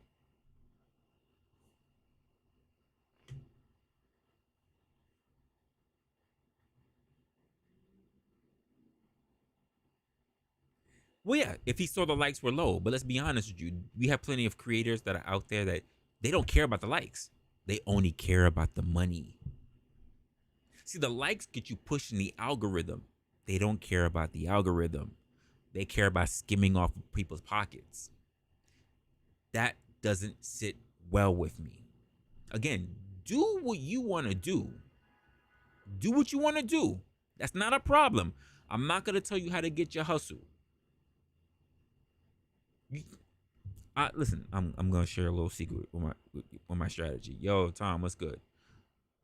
I'm gonna tell you just a small part of my strategy. I would rather have brand sponsorships pay me to sponsor their ish, and you guys get good premium content, than for me to night in, night out, day in, day out, solicit you for hard-earned money when I know a lot of you guys have family, friends. See, here's the butterfly. Here's the only way I'm gonna solicit you for a whole bunch of money. If I know you got a drug addiction, give me the money so I know you can't shoot up your arm. That's the only way I would do it. If I knew you personally had a drug problem, I'd be like, yeah, give me all your money. Give me all your money, because that means you can't pay for your drugs. That's the only way I would do it. It doesn't sit well for me to do that to hard-earning people. It doesn't. I would rather build a network with a whole bunch of people and we all pull money together, we all do whatever, and it be whatever, and then you can see the content, everything build. I just have a problem from taking money from people that I know that could use it to help benefit themselves. I agree. No, YouTube is not a drug. YouTube isn't a drug. Attention is a drug. There are plenty of channels that people binge watch all day and they can never give money to. People who do streaming, that's a different thing altogether. It's one thing if people just willfully give up their money versus people that turn around and they ransom people's pockets. That's a different, that doesn't sit well with my spirit. And again, I'm not a very moral person. But I just like that never really said, well, if you don't, I'm gonna cut the stream off if you, what? Huh? It just always felt weird to me. It really did. It always felt weird to me. It's like, who are you? Especially when people are just, after your stream ends, you know what they're gonna do? Go right to the other stream that's live. Honestly, let's be honest. Please don't. Please don't.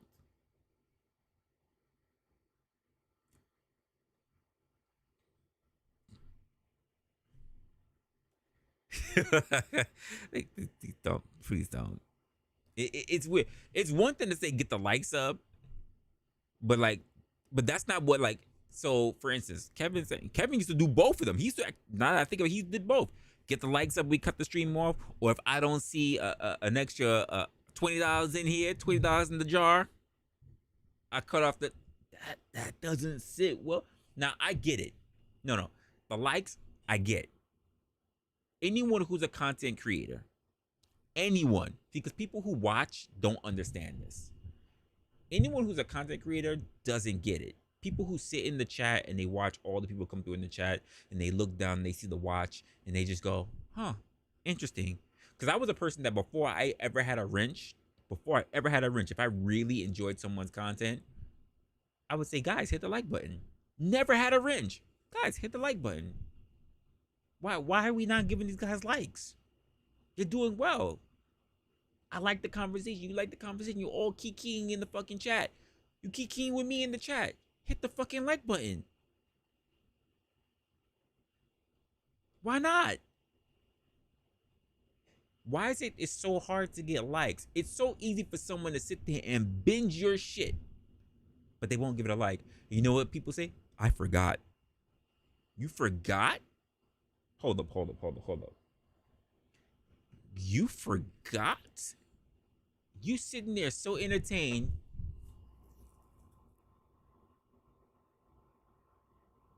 You forgot to hit the like button? That's like you watching in someone's entire life that you never saw before. You loved it. You saw 3 other videos, maybe even another live, and you forgot to subscribe. I want to see more of their shit. But you forgot to subscribe and you just hope that they show up in your feed next time because you saw enough of their content? That's bullshit. Why not subscribe? I don't get it. I don't understand that. I really don't. But then threaten someone? Because let's be honest, it's an open threat. It's an open threat. If you don't give me what I want, like I'm holding a tantrum and shit, I'm going to cut this stream off. Go cut your stream off. And I'm nasty about it. Like I said, it just don't sit well with me, and I'm generally good. If I went to someone's platform, right, and I didn't know who they were, right? If I didn't know who they were, if I didn't rock with them, let's just say I went to some random stream that I didn't know. It wasn't the people that I already rock with. I was just, like, Butterfly, let's just say I didn't know you and you had a stream up, right? And I'm sitting there for the first time in your stream. I'm just sitting there going, okay, cool. This is okay. This is cool. And you said, if I don't get this many likes, or if I don't see this in the tip jar, I'm cutting it off. I would type in the chat, cut off the stream and go masturbate. I ain't trying to hear none of that shit. Cut the stream off and go jerk off. I'm not trying to hear that shit. That's bullshit to hear that. Not gonna ransom someone for their fucking money, for their hard-earned cash. I don't give a damn if it's $2 or whatever. That's not cool. That's not cool to do. It's not cool to do.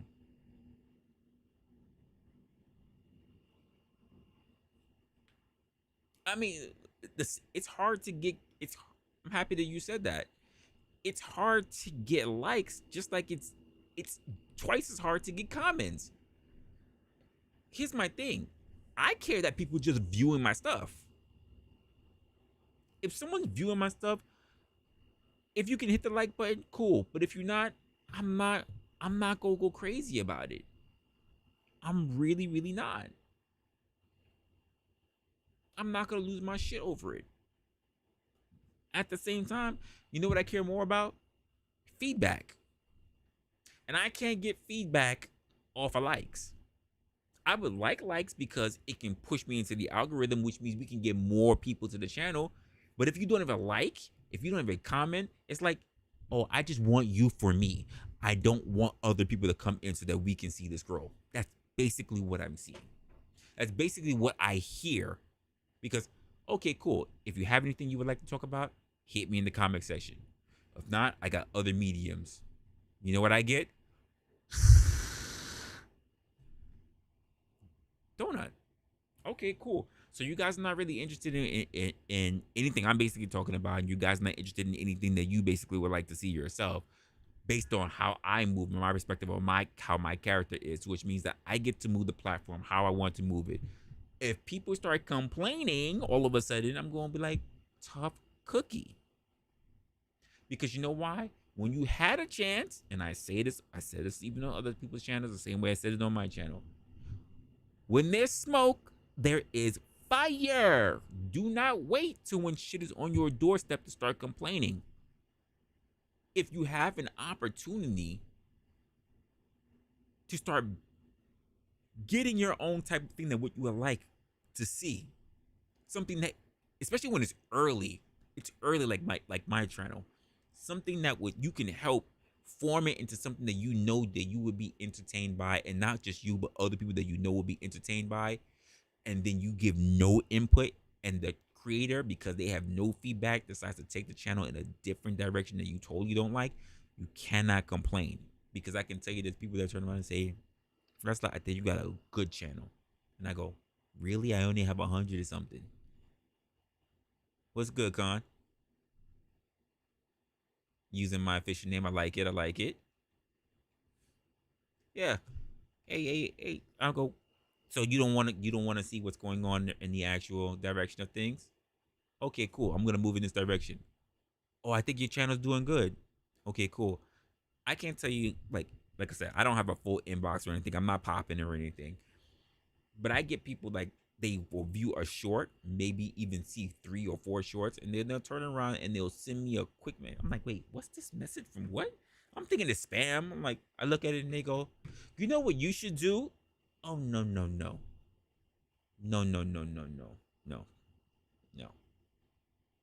Don't suggest me to be like another content creator you like. Let's talk about what we could do so that we could be able to make the best on this particular platform. How we can raise and elevate this platform so that other people will be more interested in coming in.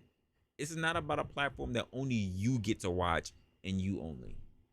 Because quite frankly, that's how the platforms drop and die. Let's be honest, if YouTube don't see no traction, YouTube doesn't keep your channel up. YouTube doesn't keep promoting your channel.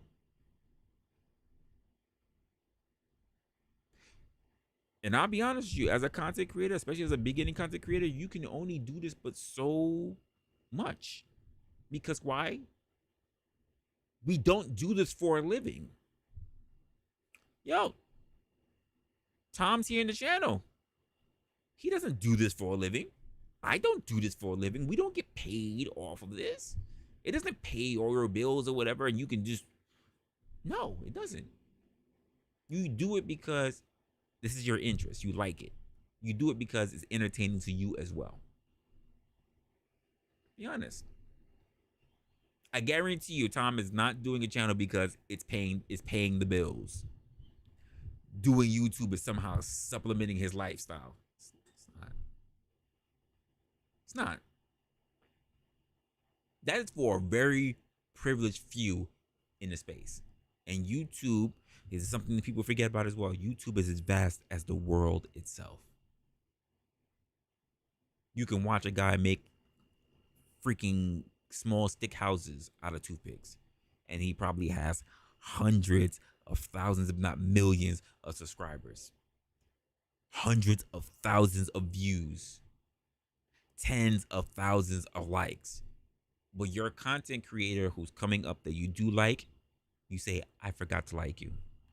But the ones who are doing all this shit and soliciting money from you, saying they won't even read you in the chat at all unless you donate money to the chat, you guys like them. You give them the thumbs up. I don't get it. I don't understand it. I will read your chat whether you do a super chat or not.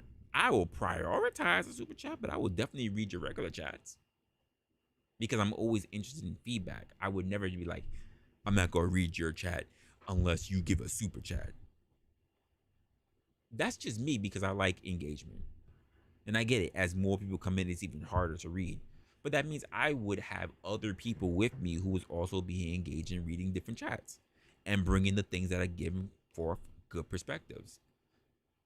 But the same way how I say, I would open it up to anyone who wants to come up and have a conversation. But most people are okay with being in the chat because, quite frankly, I don't even know why you're afraid. Maybe you're afraid of someone hearing your voice because somehow you think you're so important that people are going to know who you are or whatever. Somehow you think everybody got voice recognition shit that all of a sudden it's going to come through and then people going to find you and they're going to come to your job. Let's be honest. Let me just say this. And maybe you guys know better than me because I don't live on the internet like that. Do you know anyone who is in the chat rooms only been in the chat rooms, never once got on the platform, getting doxxed, getting swatted. I haven't. I only see those who put up their face, who talk about what they do, get swatted. I've never heard of anybody with a name and an avatar get swatted. Hasn't happened. To this day, I have not seen it happen. You tell me who. Tell me who's sitting in the chat got swatted. So why not give the respect to people who actually are brave enough to go not only put their face on camera, because people don't have to put their face on the camera to do content, but for them who actually go out of their way to make content, because it's easy to watch. It's hard to create. It's hard to do. It's hard to have a perspective there. It's hard to talk for a long time and not get hoarse. Nah, I like talking, and pretty much my job is talking for a living. But it's still a tough job to do. I'm still trying to figure out the best way to do it. Sometimes I like to script stuff, and then I realize that scripting is not really the best thing for me. I like winging it, because most of my situations that I run across, I'm winging it. Am I the best at it? No, but that's why I work on my communication style. Not just for me, but also for you guys. Because I always want to know that I'm giving you a good message that, quite frankly, you can understand. But the moment I start leaning in and talk about something serious, everybody gone, scattered like roaches. I talk about points that, quite frankly, don't really help nobody. Everybody come in to watch.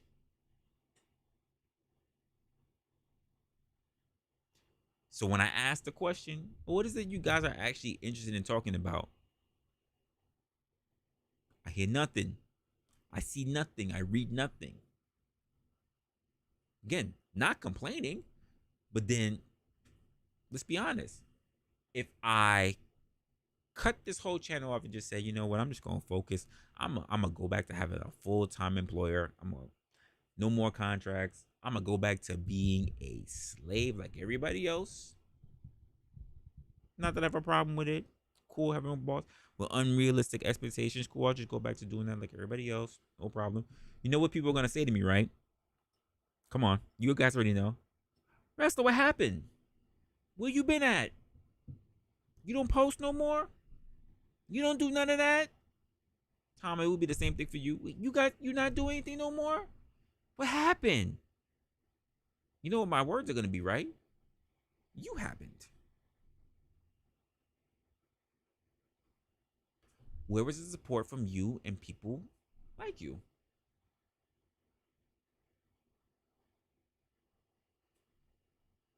You don't support people while they're here. I don't get it. Do you really want people who's just gonna solicit money from you? Is that what you really want? Do you really want to be told? I mean, do you really want to be told to hit the Cash App and support the show? Do you really need to be told that for a creator that you really enjoy? No, I think you would just do it. I don't think you need to be told it, but quite frankly, people have to tell you it.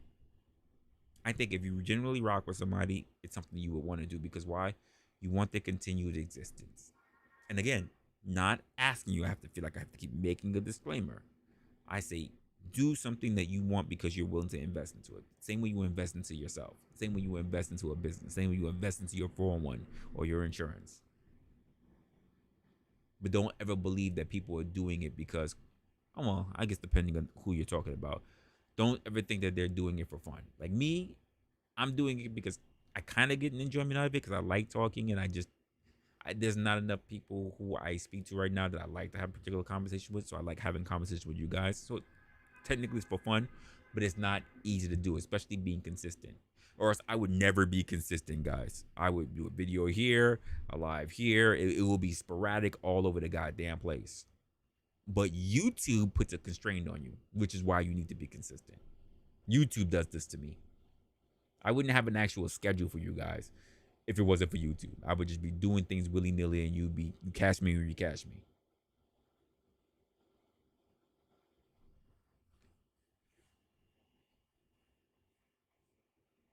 Well, yeah, those are always going to be the top because you know why? They're safe. They're safe. They are absolutely safe.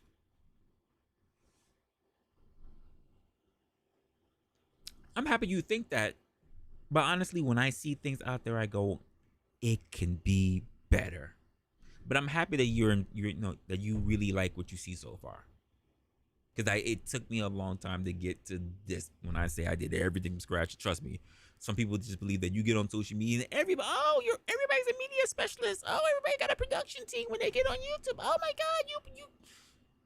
All this was trial and error and a lot of cursing behind the scenes. Why the fuck this shit's not working? I know I did it the right way. Why the fuck this thing? A lot of it is that. A lot of people don't understand the work that comes into it. And again, I'm not nowhere near top tier of anything. So some people got writers, some people have editors, whatever. I do everything. You guys see my shorts, everything. You see the graphics, everything. Everything. Wish I had hope. Don't. I do everything. And then on top of that, for those who are interested, I'm willing to share knowledge. Because I believe in giving back. That's just my thing. I'm happy that you're actually enjoying it. Because I'm always thinking about how I'm going to make it better. But at the same time, regardless of whether you want to put up money or not, I'm going to always be thinking about how to make it better. But at the same time, I'm always wondering how long I'm going to be able to do this. Which is why I'm always trying to think about, in a marketing way, how can I do it? Because I'm not the best at marketing at all. Marketing is not my strong suit. It's not. Facts, figures, arrangements, things like that. That's my thing.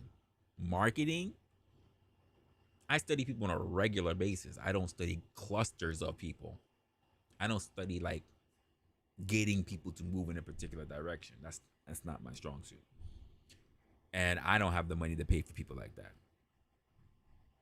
That's just my thing. But I do appreciate the compliment. I do. Trust me, I really do. Because it means that I'm heading in the right direction.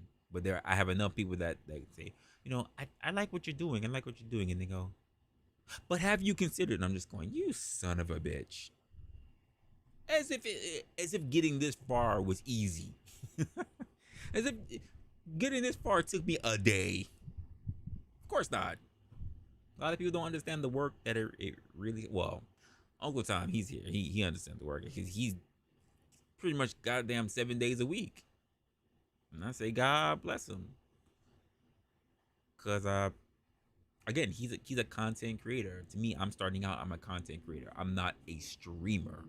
And I think people conflate the ideas because yes, there are live streams, but there's a difference between people who just do live streams and people who are streamers. Streamers have advertisers. Streamers go on for hours. They do it like jobs. Like they have a set amount of hours that they do a month. Do you know? Fun fact for you guys. Do you know the top streamers like Hassan Piker and like Destiny? They do like 200 streaming hours a month. Do you know that? Like 200 plus streaming hours. You know how beast their work ethic is? That they stream pretty much every day for multiple hours a day. For like beyond full shifts. 200 hours a month plus? That's a lot. That's insane. But again, between getting sponsors, YouTube's paying them off well, or whatever other advertisers are paying them off well. They have multiple different platforms that they're streaming on, most likely at the same time. Like, that's a lot. It's a lot. No, that's for the top, those top people. And I know they're overworked and stressed. And I know that they are. And trust me, I'm not trying to get there. Oh, no. You're not going to try me. No. I'll be good. I don't want to be great. Because being great comes with a lot of scrutiny as well. John the Baptist was good. That comes with a lot of scrutiny that, quite frankly, I'm not ready for, because when you have that type of life, you can't do anything else. Be honest, you can't do anything else. You can't do all that and then turn around and say you want a regular life. It's not coming to you. You can't go anywhere really. Well, maybe if you move into a media company, you can. Like a news agency, something like that, maybe you can. You know, I don't see you getting into a regular job or corporate industry because, quite frankly, you can't do social media anymore. That's just the way how I'm looking at it. Maybe you can. Maybe there's some way to get around it, but for the most part, I don't see it.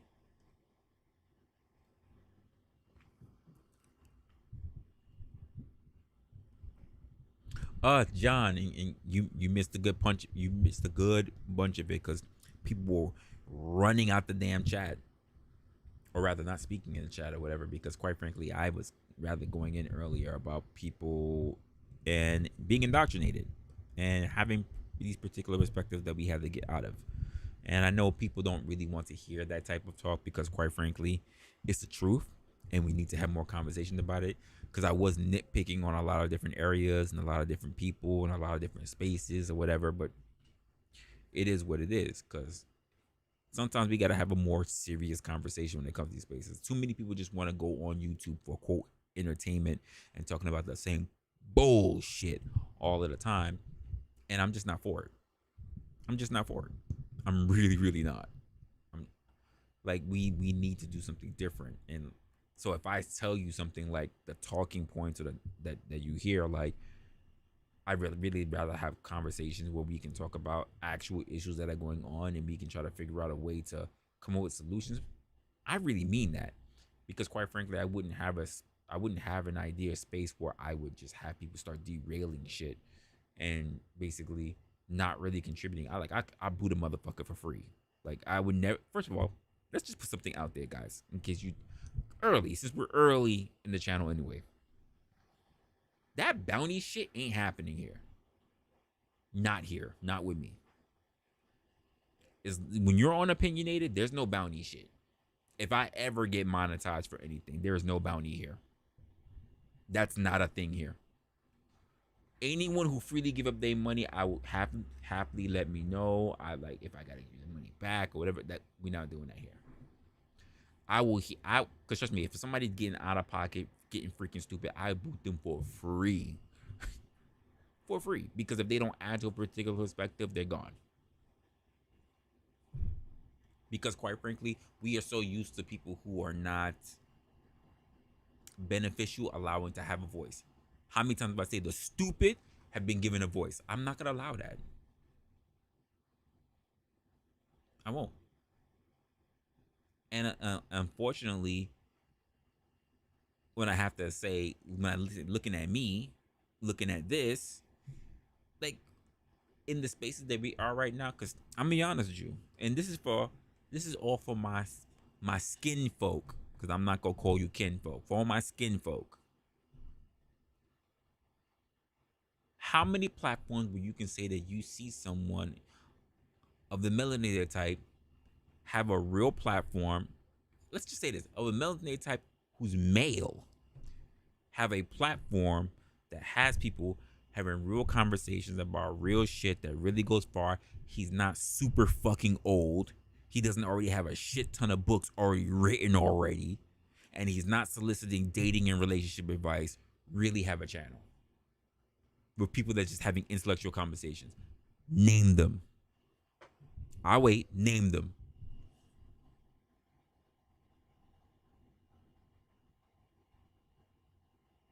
You need me to put up a timer or something? I need to go find a timer. Name them.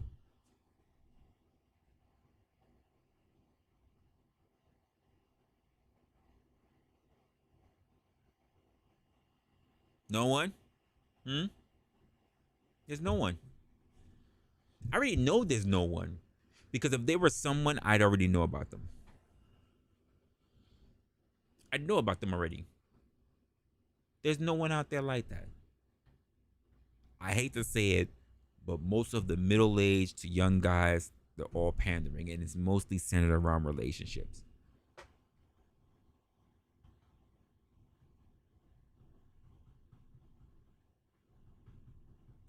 That's just the truth.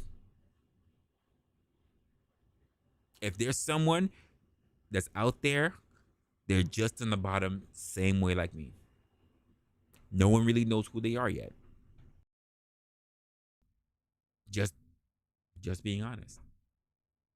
Because that person doesn't get supported. Because quite frankly, they're not pandering to other people. They're not sitting there doing the whole DMP conversation. They're not sitting there being rowdy and an upstart. And I don't even understand this. I don't understand why that's something that's wanted and accepted as being the standard for people of skin folk, of the melanated community. Why is it we can't be civil? Why is it we can't just be boisterous for the way we are? Why is it we just can't come with opinionated? Why is it has to be screaming and cussing each other out?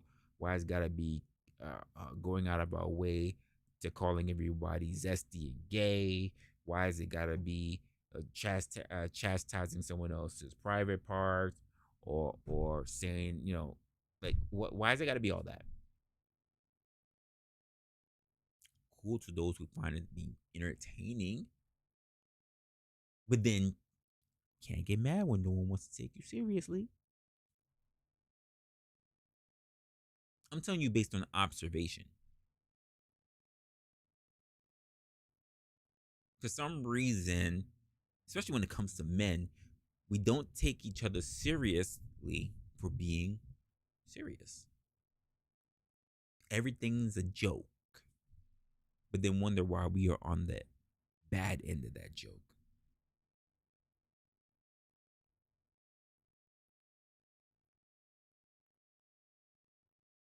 Sorry, that sounded serious. If you want to vacate the building, do it now. I'm just saying, if you're expecting people to take you seriously or to look at you at a particular light, you can't say anything when you cover yourself and then you say, look at me. You cover yourself in all kind of bullshit and then you say, look at me, and they look at you and they see bullshit.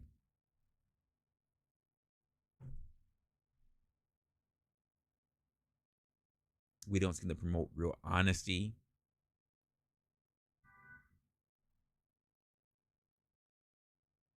I mean, real honesty.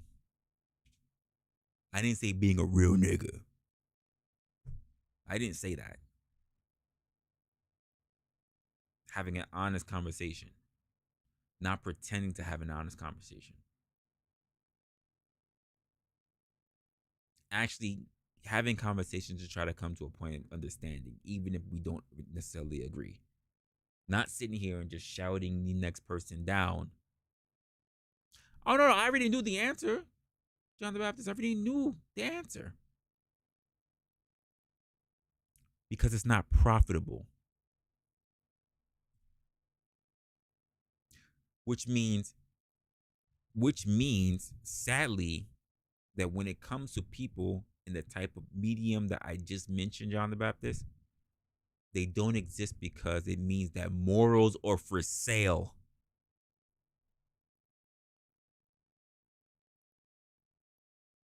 The concepts, idea, strategy for having actual beneficial conversations are up for sale. It's not important.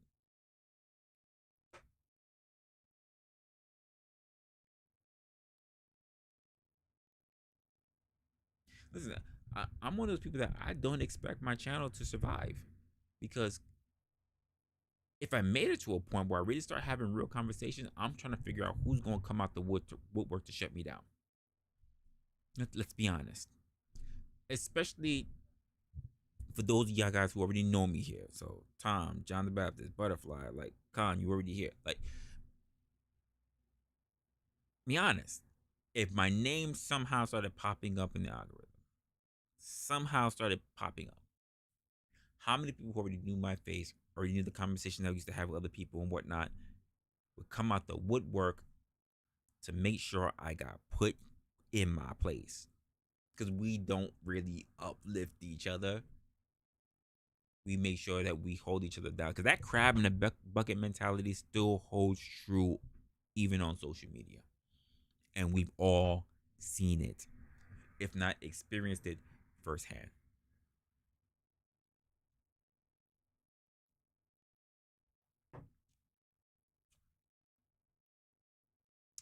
Sad, but true.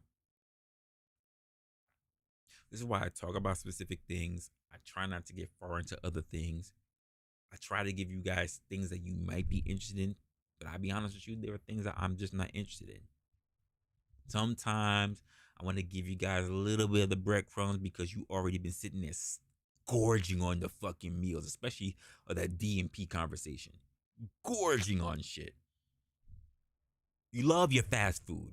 Gorge on that bullshit. And I'm like, you still haven't had enough? Really? You're already fat off of it. You're not done with it yet? More dudes yelling at each other, more dudes challenging and talking about what masculine is, more dudes crapping on women and what women's place is and what the y'all not tired of that yet? I know some of y'all been watching people for years. Years. This isn't new. Years.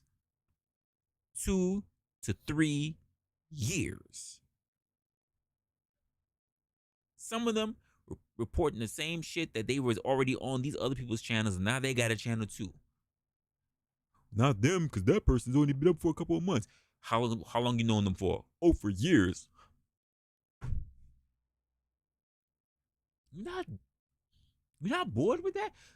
Because literally, you can start a channel and do the same thing. You could. There's no points that I don't think there's any points that they've made in those circles that you can't make yourself. Honestly speaking. And in fact, that's not even an opinion. That's a fact. I don't think there's any points that they've made that you can't make because it's already been made. I think it's so drummed out now, there's no way that they can say anything that you haven't heard already. They can only talk about the new person that came out to say such and such that offended somebody else, but the messaging is all the same. It has not changed. Hasn't changed. You can go all the way to No Jumper, to the Whatever Podcast, to Vlad TV, to how Fight Club used to be, to all the people that's around the old Fight Club sector circles, all the way to the new, the T-Sphere and the pink pills and whatever the fuck else is going on out there. You haven't heard anything different. And yet, still gorging off of it. It's the same food. You have literally been tasting the same food, and somehow you're still really convincing yourself that it's satisfying. There's nothing else out there for you. Only thing you want to eat is chicken. The same type of chicken. No difference. Some chicken a little saltier than other chicken, but still chicken. Nothing new for y'all. Nothing different. How is that any different, right? How is it different? How is that any different from someone walking up and basically stating that they got something new for you? It's gonna be new for you. I'm not talking about me, but something new for you.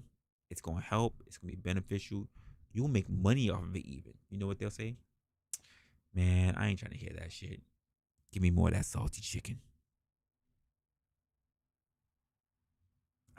I got beef over here. It's gonna get you everything you need. It's gonna be a better meal. It's gonna be juicy. It's gonna be good. Man, I ain't trying to hear none of that shit. Give me that salty chicken. I don't know how y'all still gravitating to all these channels and still doing the same shit. Like, this is the reason why y'all really can't see me there no more, because I'm like, I need to stimulate my mind.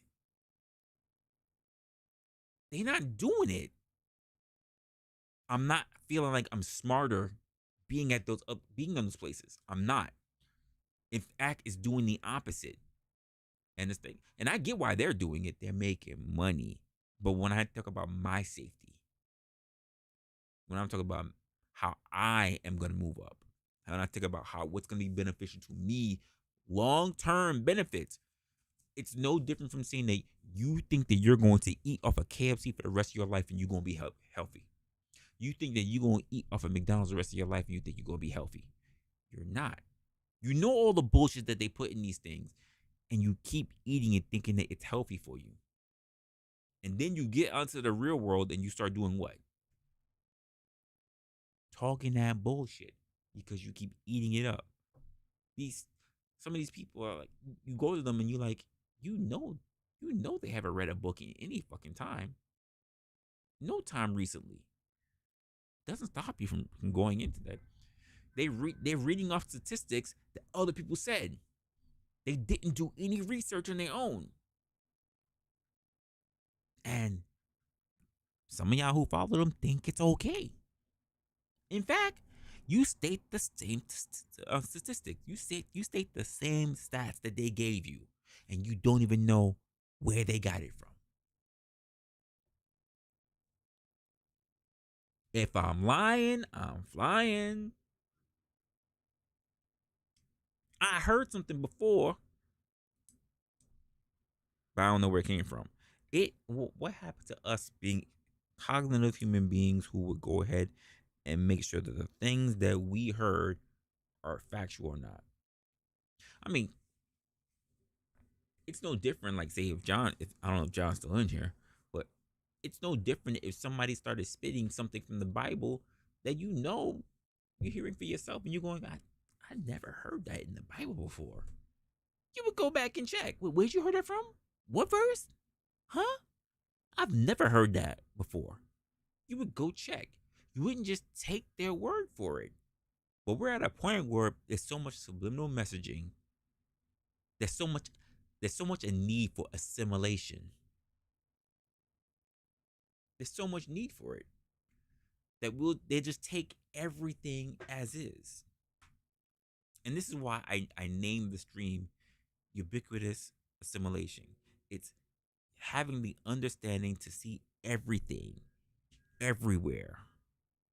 Because so many people, especially you guys, who like to go these different places, whether you're watching these Red Pills or Manosphere or the women, or the T channels, or whatever the case may be, or whatever, anywhere on social media, whether it's the freaking news, wherever, the issue is that we hear things that are lies, that we know are lies, and we believe them to be true.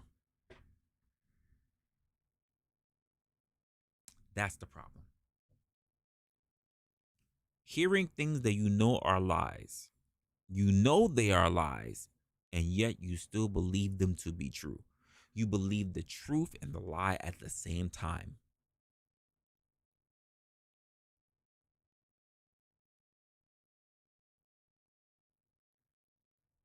When are we going to change that? When are we going to just call the lie to be a lie?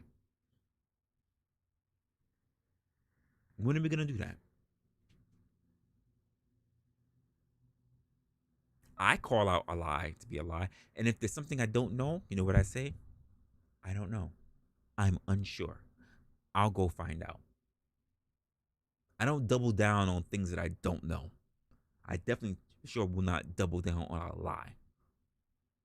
If I'm unsure or if I'm wrong, I concede because I just don't have enough information. And some of you guys, some of you mofos are just too proud to concede. Somehow, you believe it's more important to be right than to be effective. You'll be, as you guys say about the very other people in the space, you'll be wrong and strong rather than to be effective. I have no problem being wrong, but if I have the right results, I'll be wrong all day. I got the results that put me in the positive.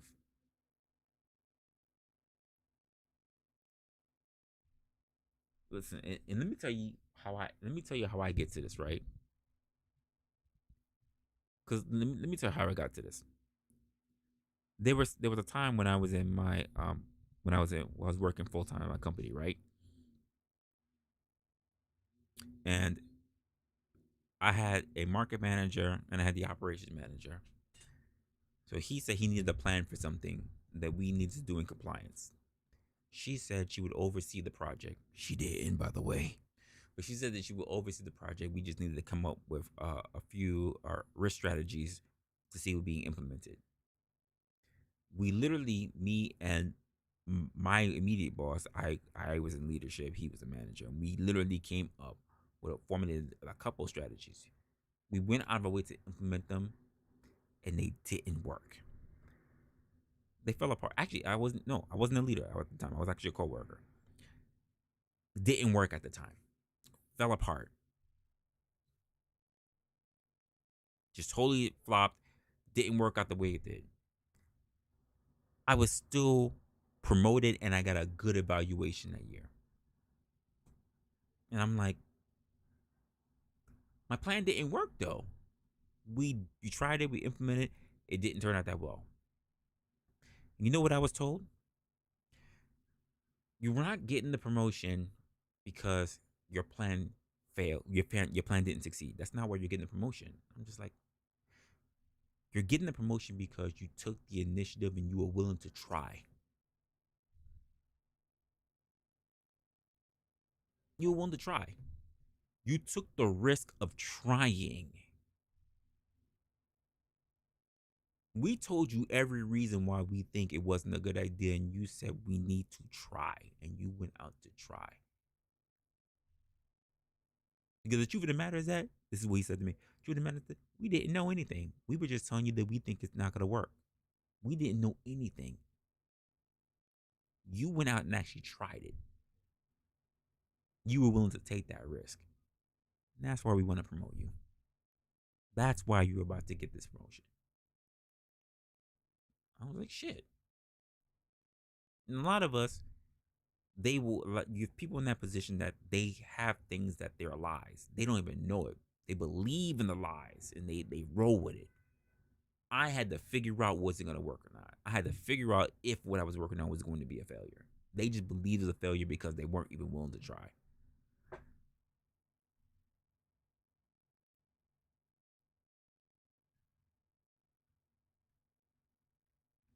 Who's the majority? Who's the majority though? You say it needs to be pre-approved by the majority. Who's the majority? That's the thing. You say pre-approved. If you want to do something, you have the ultimate power of choice, beginning and end. There's no pre-approval for that. You do something and you accept the positive and the negatives that come with it. The majority of the people that want to listen to you, the question that comes to mind is this, John. The people that are listening to you, do they want the message that you're trying to put out? Do they want their minds to be stimulated, or do they want more bullshit? Because again, there are people in particular. Listen, there are people in particular spaces. There are some people that they just want good conversations. They want intellectual conversations. They want their minds to be stimulated. They want all that stuff. And there's some people that all they want is bullshit. All they want is debauchery. All they want is infighting. All they want to do is see the world burn.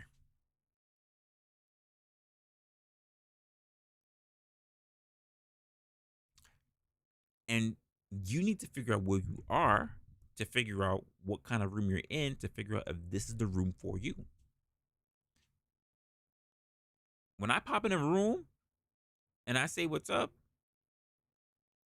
sometimes I stay there for a little while, figure out what's going on. The moment I realize where it's going, I leave. Because there's only but so much I can take. I literally have a time limit for myself.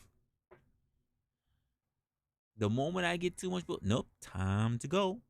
Because I don't want it to start giving me subliminal messages that I do not need. Because I know the things that are being said are not true. But people will sit there and listen long enough that they will accept the lies as truths.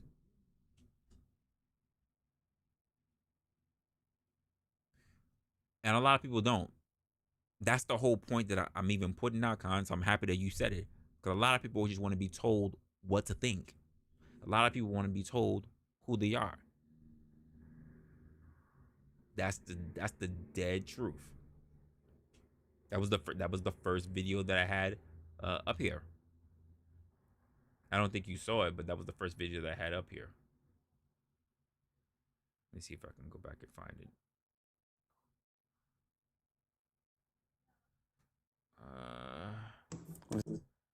Let's see. Nope, I might be able to do this. Let's go here.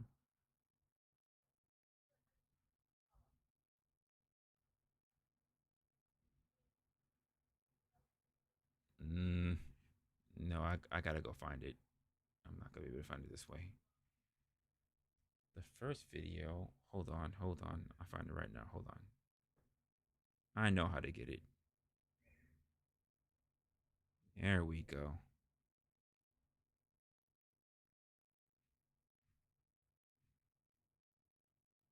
What does that mean? To take something in. Okay, excellent. To absorb. Anyone? Everywhere, all the time. So what is ubiquitous assimilation? Always absorbing everything everywhere all the time. Well done, George. How are you to imagine anything if the images are always provided for you? Who here read 1984 last year? Good.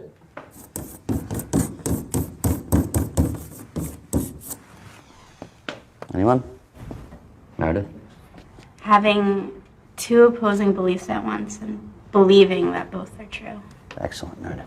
To deliberately believe in lies while knowing they're false. Examples of this in everyday life. Oh, I need to be pretty to be happy. I need surgery to be pretty. I need to be thin, famous, fashionable. This is a marketing holocaust. 24 hours a day. For the rest of our lives, the powers that be are hard at work, dumbing us to death. So, to defend ourselves and fight against assimilating this dullness into our thought processes, we must learn to read, to stimulate our own imaginations, to cultivate our own consciousness, our own belief systems. We all need these skills to defend, to preserve our own minds.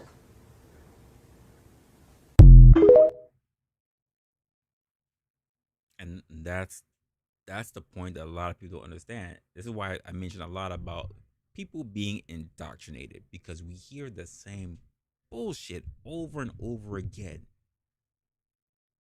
Whether it's these rooms that we're in, or whether it's these channels that we're on, or whether it's even in the media, it's the TikToks that we watch, it's the freaking the scrolling that we have on our Instagrams, like it's the Facebook marketing. It's if you're not being cognizant, you're not being aware of everything that's being taking place all the time, you're literally putting yourself in a space where other people are telling you how to think, which is why a lot of people, where I say, you talk about this shit that's in the chat when I watch these different platforms, right?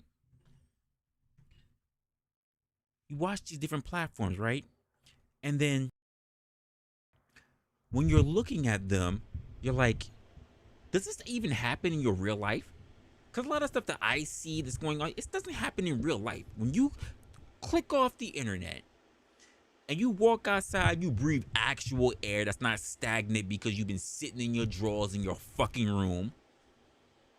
When you go outside, when you see your real co-workers or whatever, you know, None of this shit that you guys be hanging out with, it's not real. You don't see it. Talking all this heavy shit about what's going on in sexual dynamics or whatever, that's not the stuff that you really hear in real life. This is the stuff that people pull from the internet and try to make it a part of their actual existence. I can tell you as many conversations that I've had in these particular spaces for years, guys. Because before I even started putting my face on platforms, I was literally in the chats like you guys, and before that, I was on Reddit and Quora forums. Every time I went outside, I didn't have to deal with this. And every time I went outside, the only thing that I ever had to worry about was the relationship that I ever had to cultivate that were closest to me. The people that I valued most. I wasn't sitting here worrying about what's going on with some other guy's dick. What some other woman did with her pussy.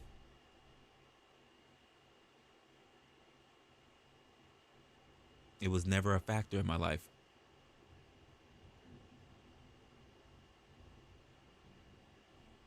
It was never a factor in my life. The only relationship I have to worry about was me and my girl. I never had to worry about anyone else's relationships. What they did not matter to me. Because there's always been haves and have-nots. It is not my responsibility to make sure that other guys get laid. It is not my job to pick up a fight for other men's penis. Yet, I see this shit all the time.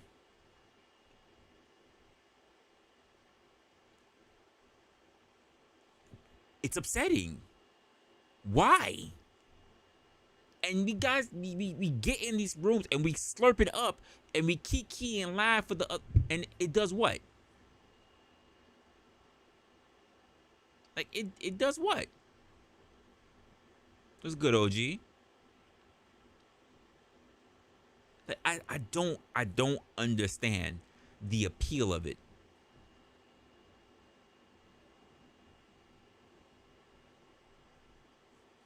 You're good, OG. You said you went on the panels.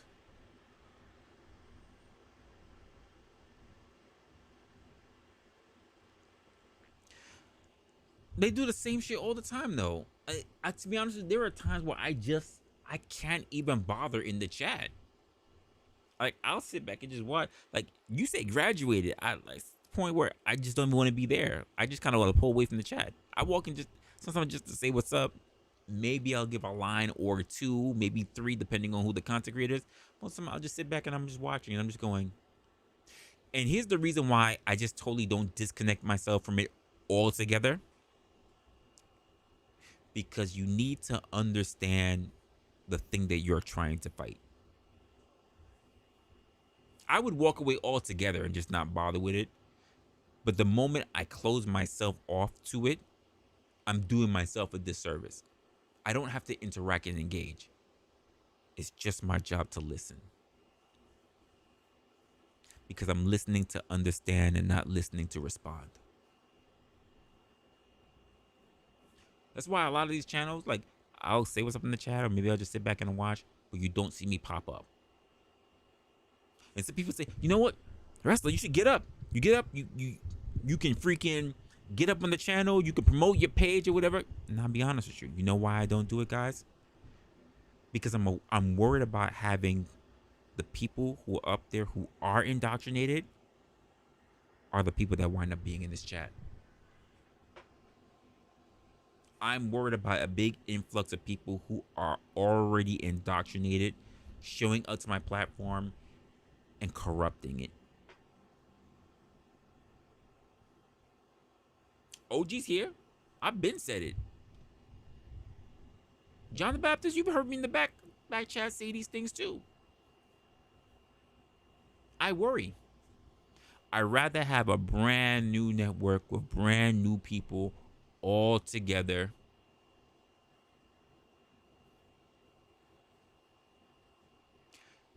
Yeah. So I can detect them, right? But you know what's the issue? By the time I do detect them, have they already poisoned the well? I don't want to get halfway into the barrel to realize that the other half of the barrel is already rotten. Because when you get on these panels, you're not even really trying to have genuine conversations. It's just people trying to one-up each other. I'm sorry. I don't want to get on the platform to play a dick measuring contest. I care about my dick and my dick only. Mine only. I'm not here to compare masculinity with you because that's weird. I'm not here to compare body numbers with you. That's fucking weird. We're not high school kids anymore.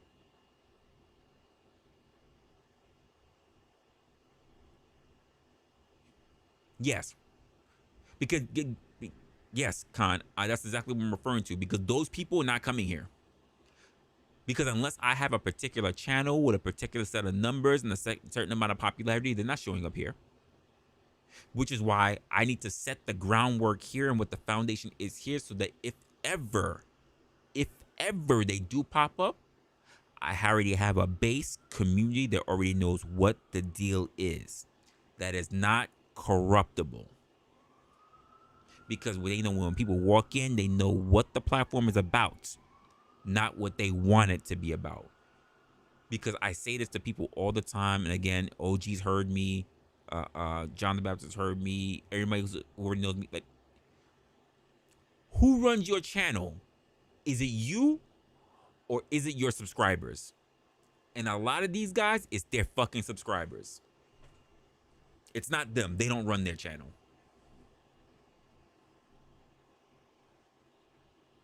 Want me to say that again? A lot of these guys run off the fact that if it's this, they feed the meal to the freaking the hyenas out there. They feed the steaks out to the lions out there. A lot of them are caged animals. They're not even in the wild no more. They're caged animals. Khan, you wasn't here for it. John the Baptist, I don't think you was here for it. OG, you wasn't here for it. I feel a way about threatening my base to pay me money to stay online. Not shitting on anyone who does that. I just personally feel a way about that because no one ever asked for me to put my ass online. I'm not shitting on people's tactics. I'm talking about me and an integrity thing. Me personally. If you decide to donate to me, I'm grateful. Really, what I want was you to push me in the algorithm because I can do the money on my own. I never got up on this platform because, quite frankly, I just want to siphon money from you people. I want the base. I want the acknowledgement. I want to grow up with the base. I want people who actually have great ideas and perspectives. I want those things. My idea of getting money is not really from you guys. I would love for you guys to invest so that we can make the platform better, but I would not solicit to you and threaten you. Give me your money or I'm turning off the fucking channel. What? Imagine that I get the tool, y'all. Give me your money. Give me your money or I'll fucking turn off the channel. Like, what is that? And we've seen it.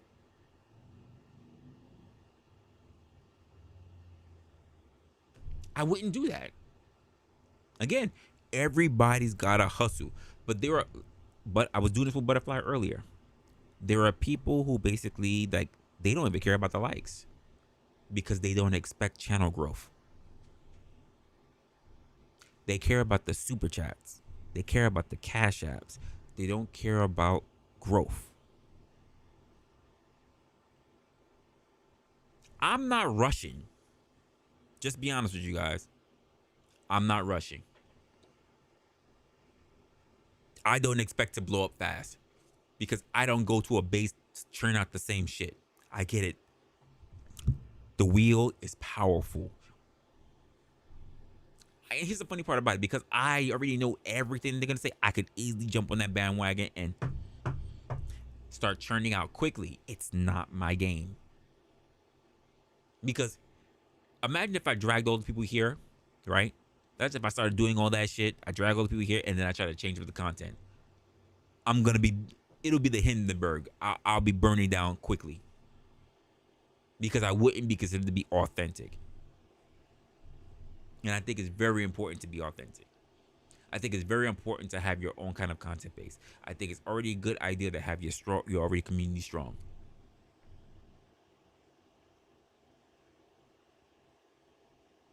Yeah.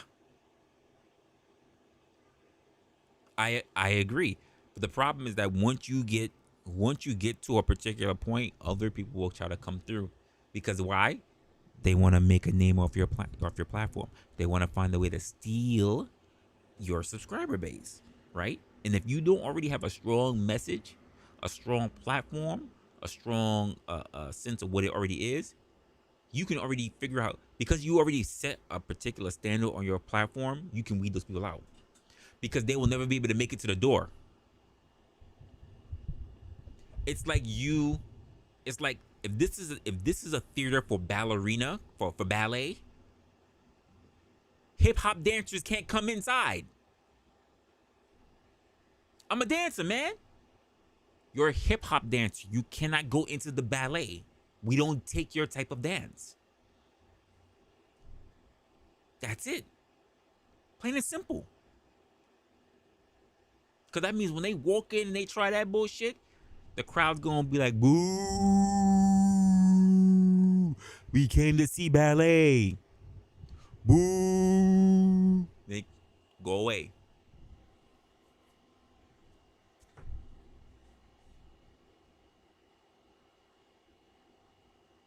That's exactly what it's going to be.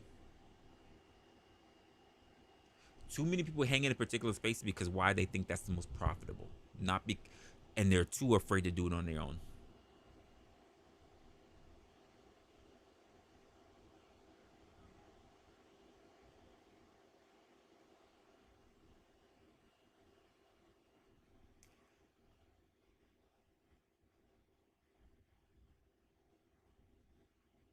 Yeah.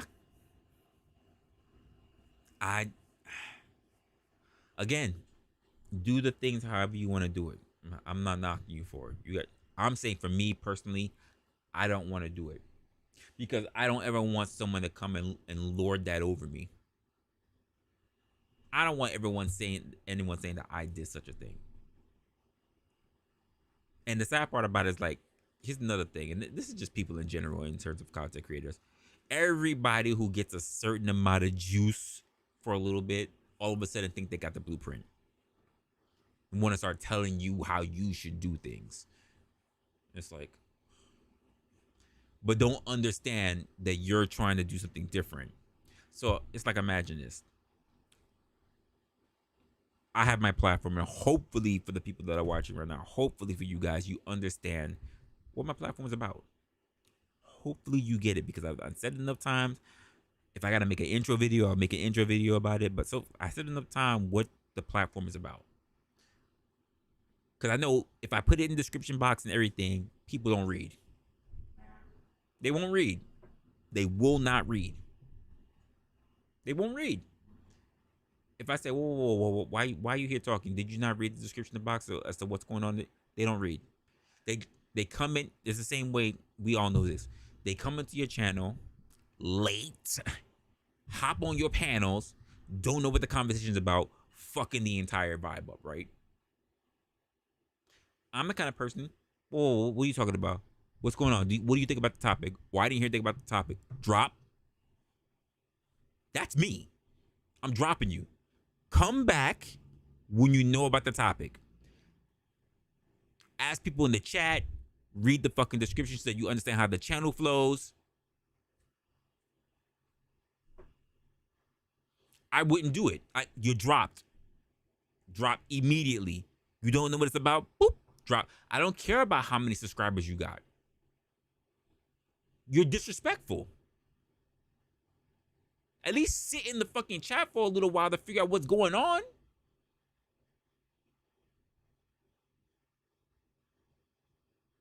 It's disrespectful to the platform and to the host.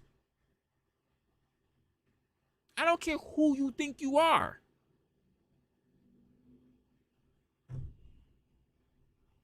That's just me though, because I believe respect is important. And respect is earned, and it's disrespectful when you hop up on a platform and do something like that. And I'm seeing how many people let them get away with it. Oh, I just came up. Can you explain everything to me? No, I can't. Drop. Catch up. Go scroll back and catch up. Go scroll back. Hit it on like 1.5 and catch up.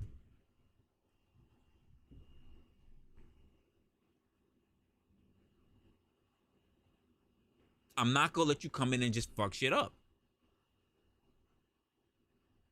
Because those people who have little information are going to derail the conversation. Because they don't have enough information.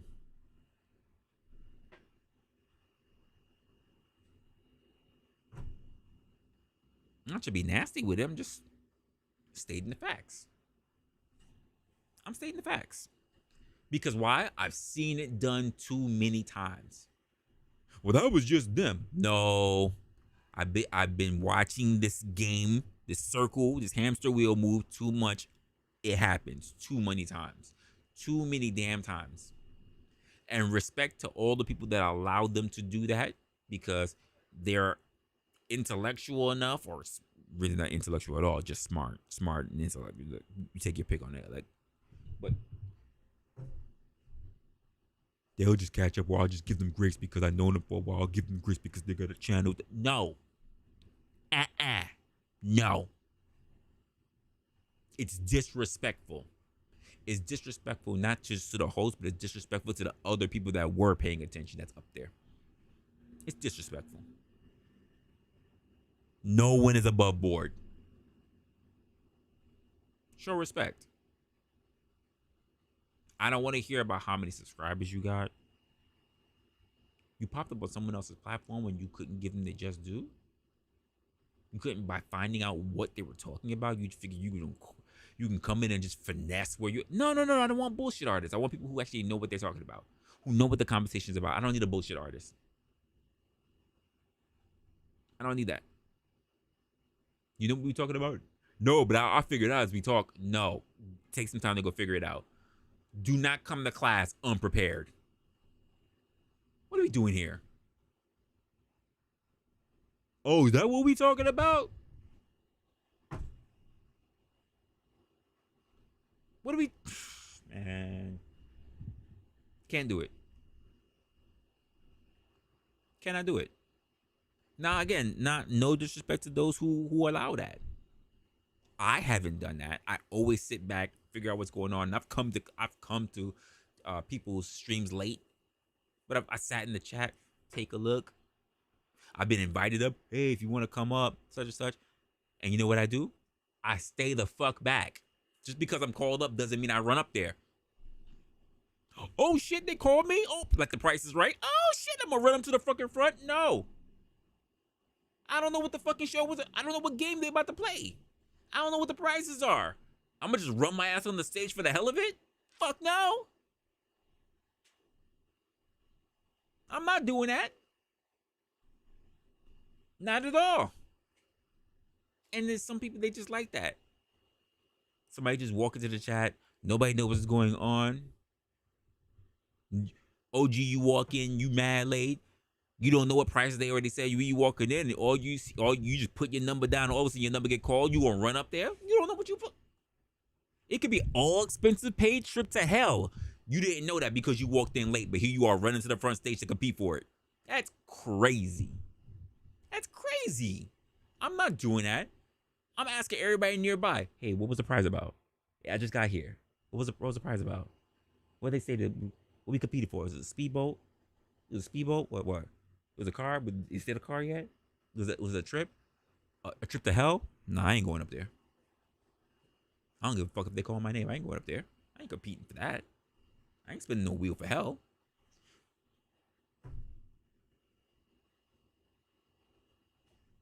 But some people just want the attention. I'm just saying. You tell me. You tell me. Anyway, this was a tough episode for a lot of people, I'm sure.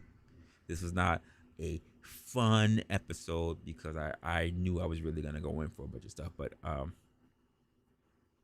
don't know.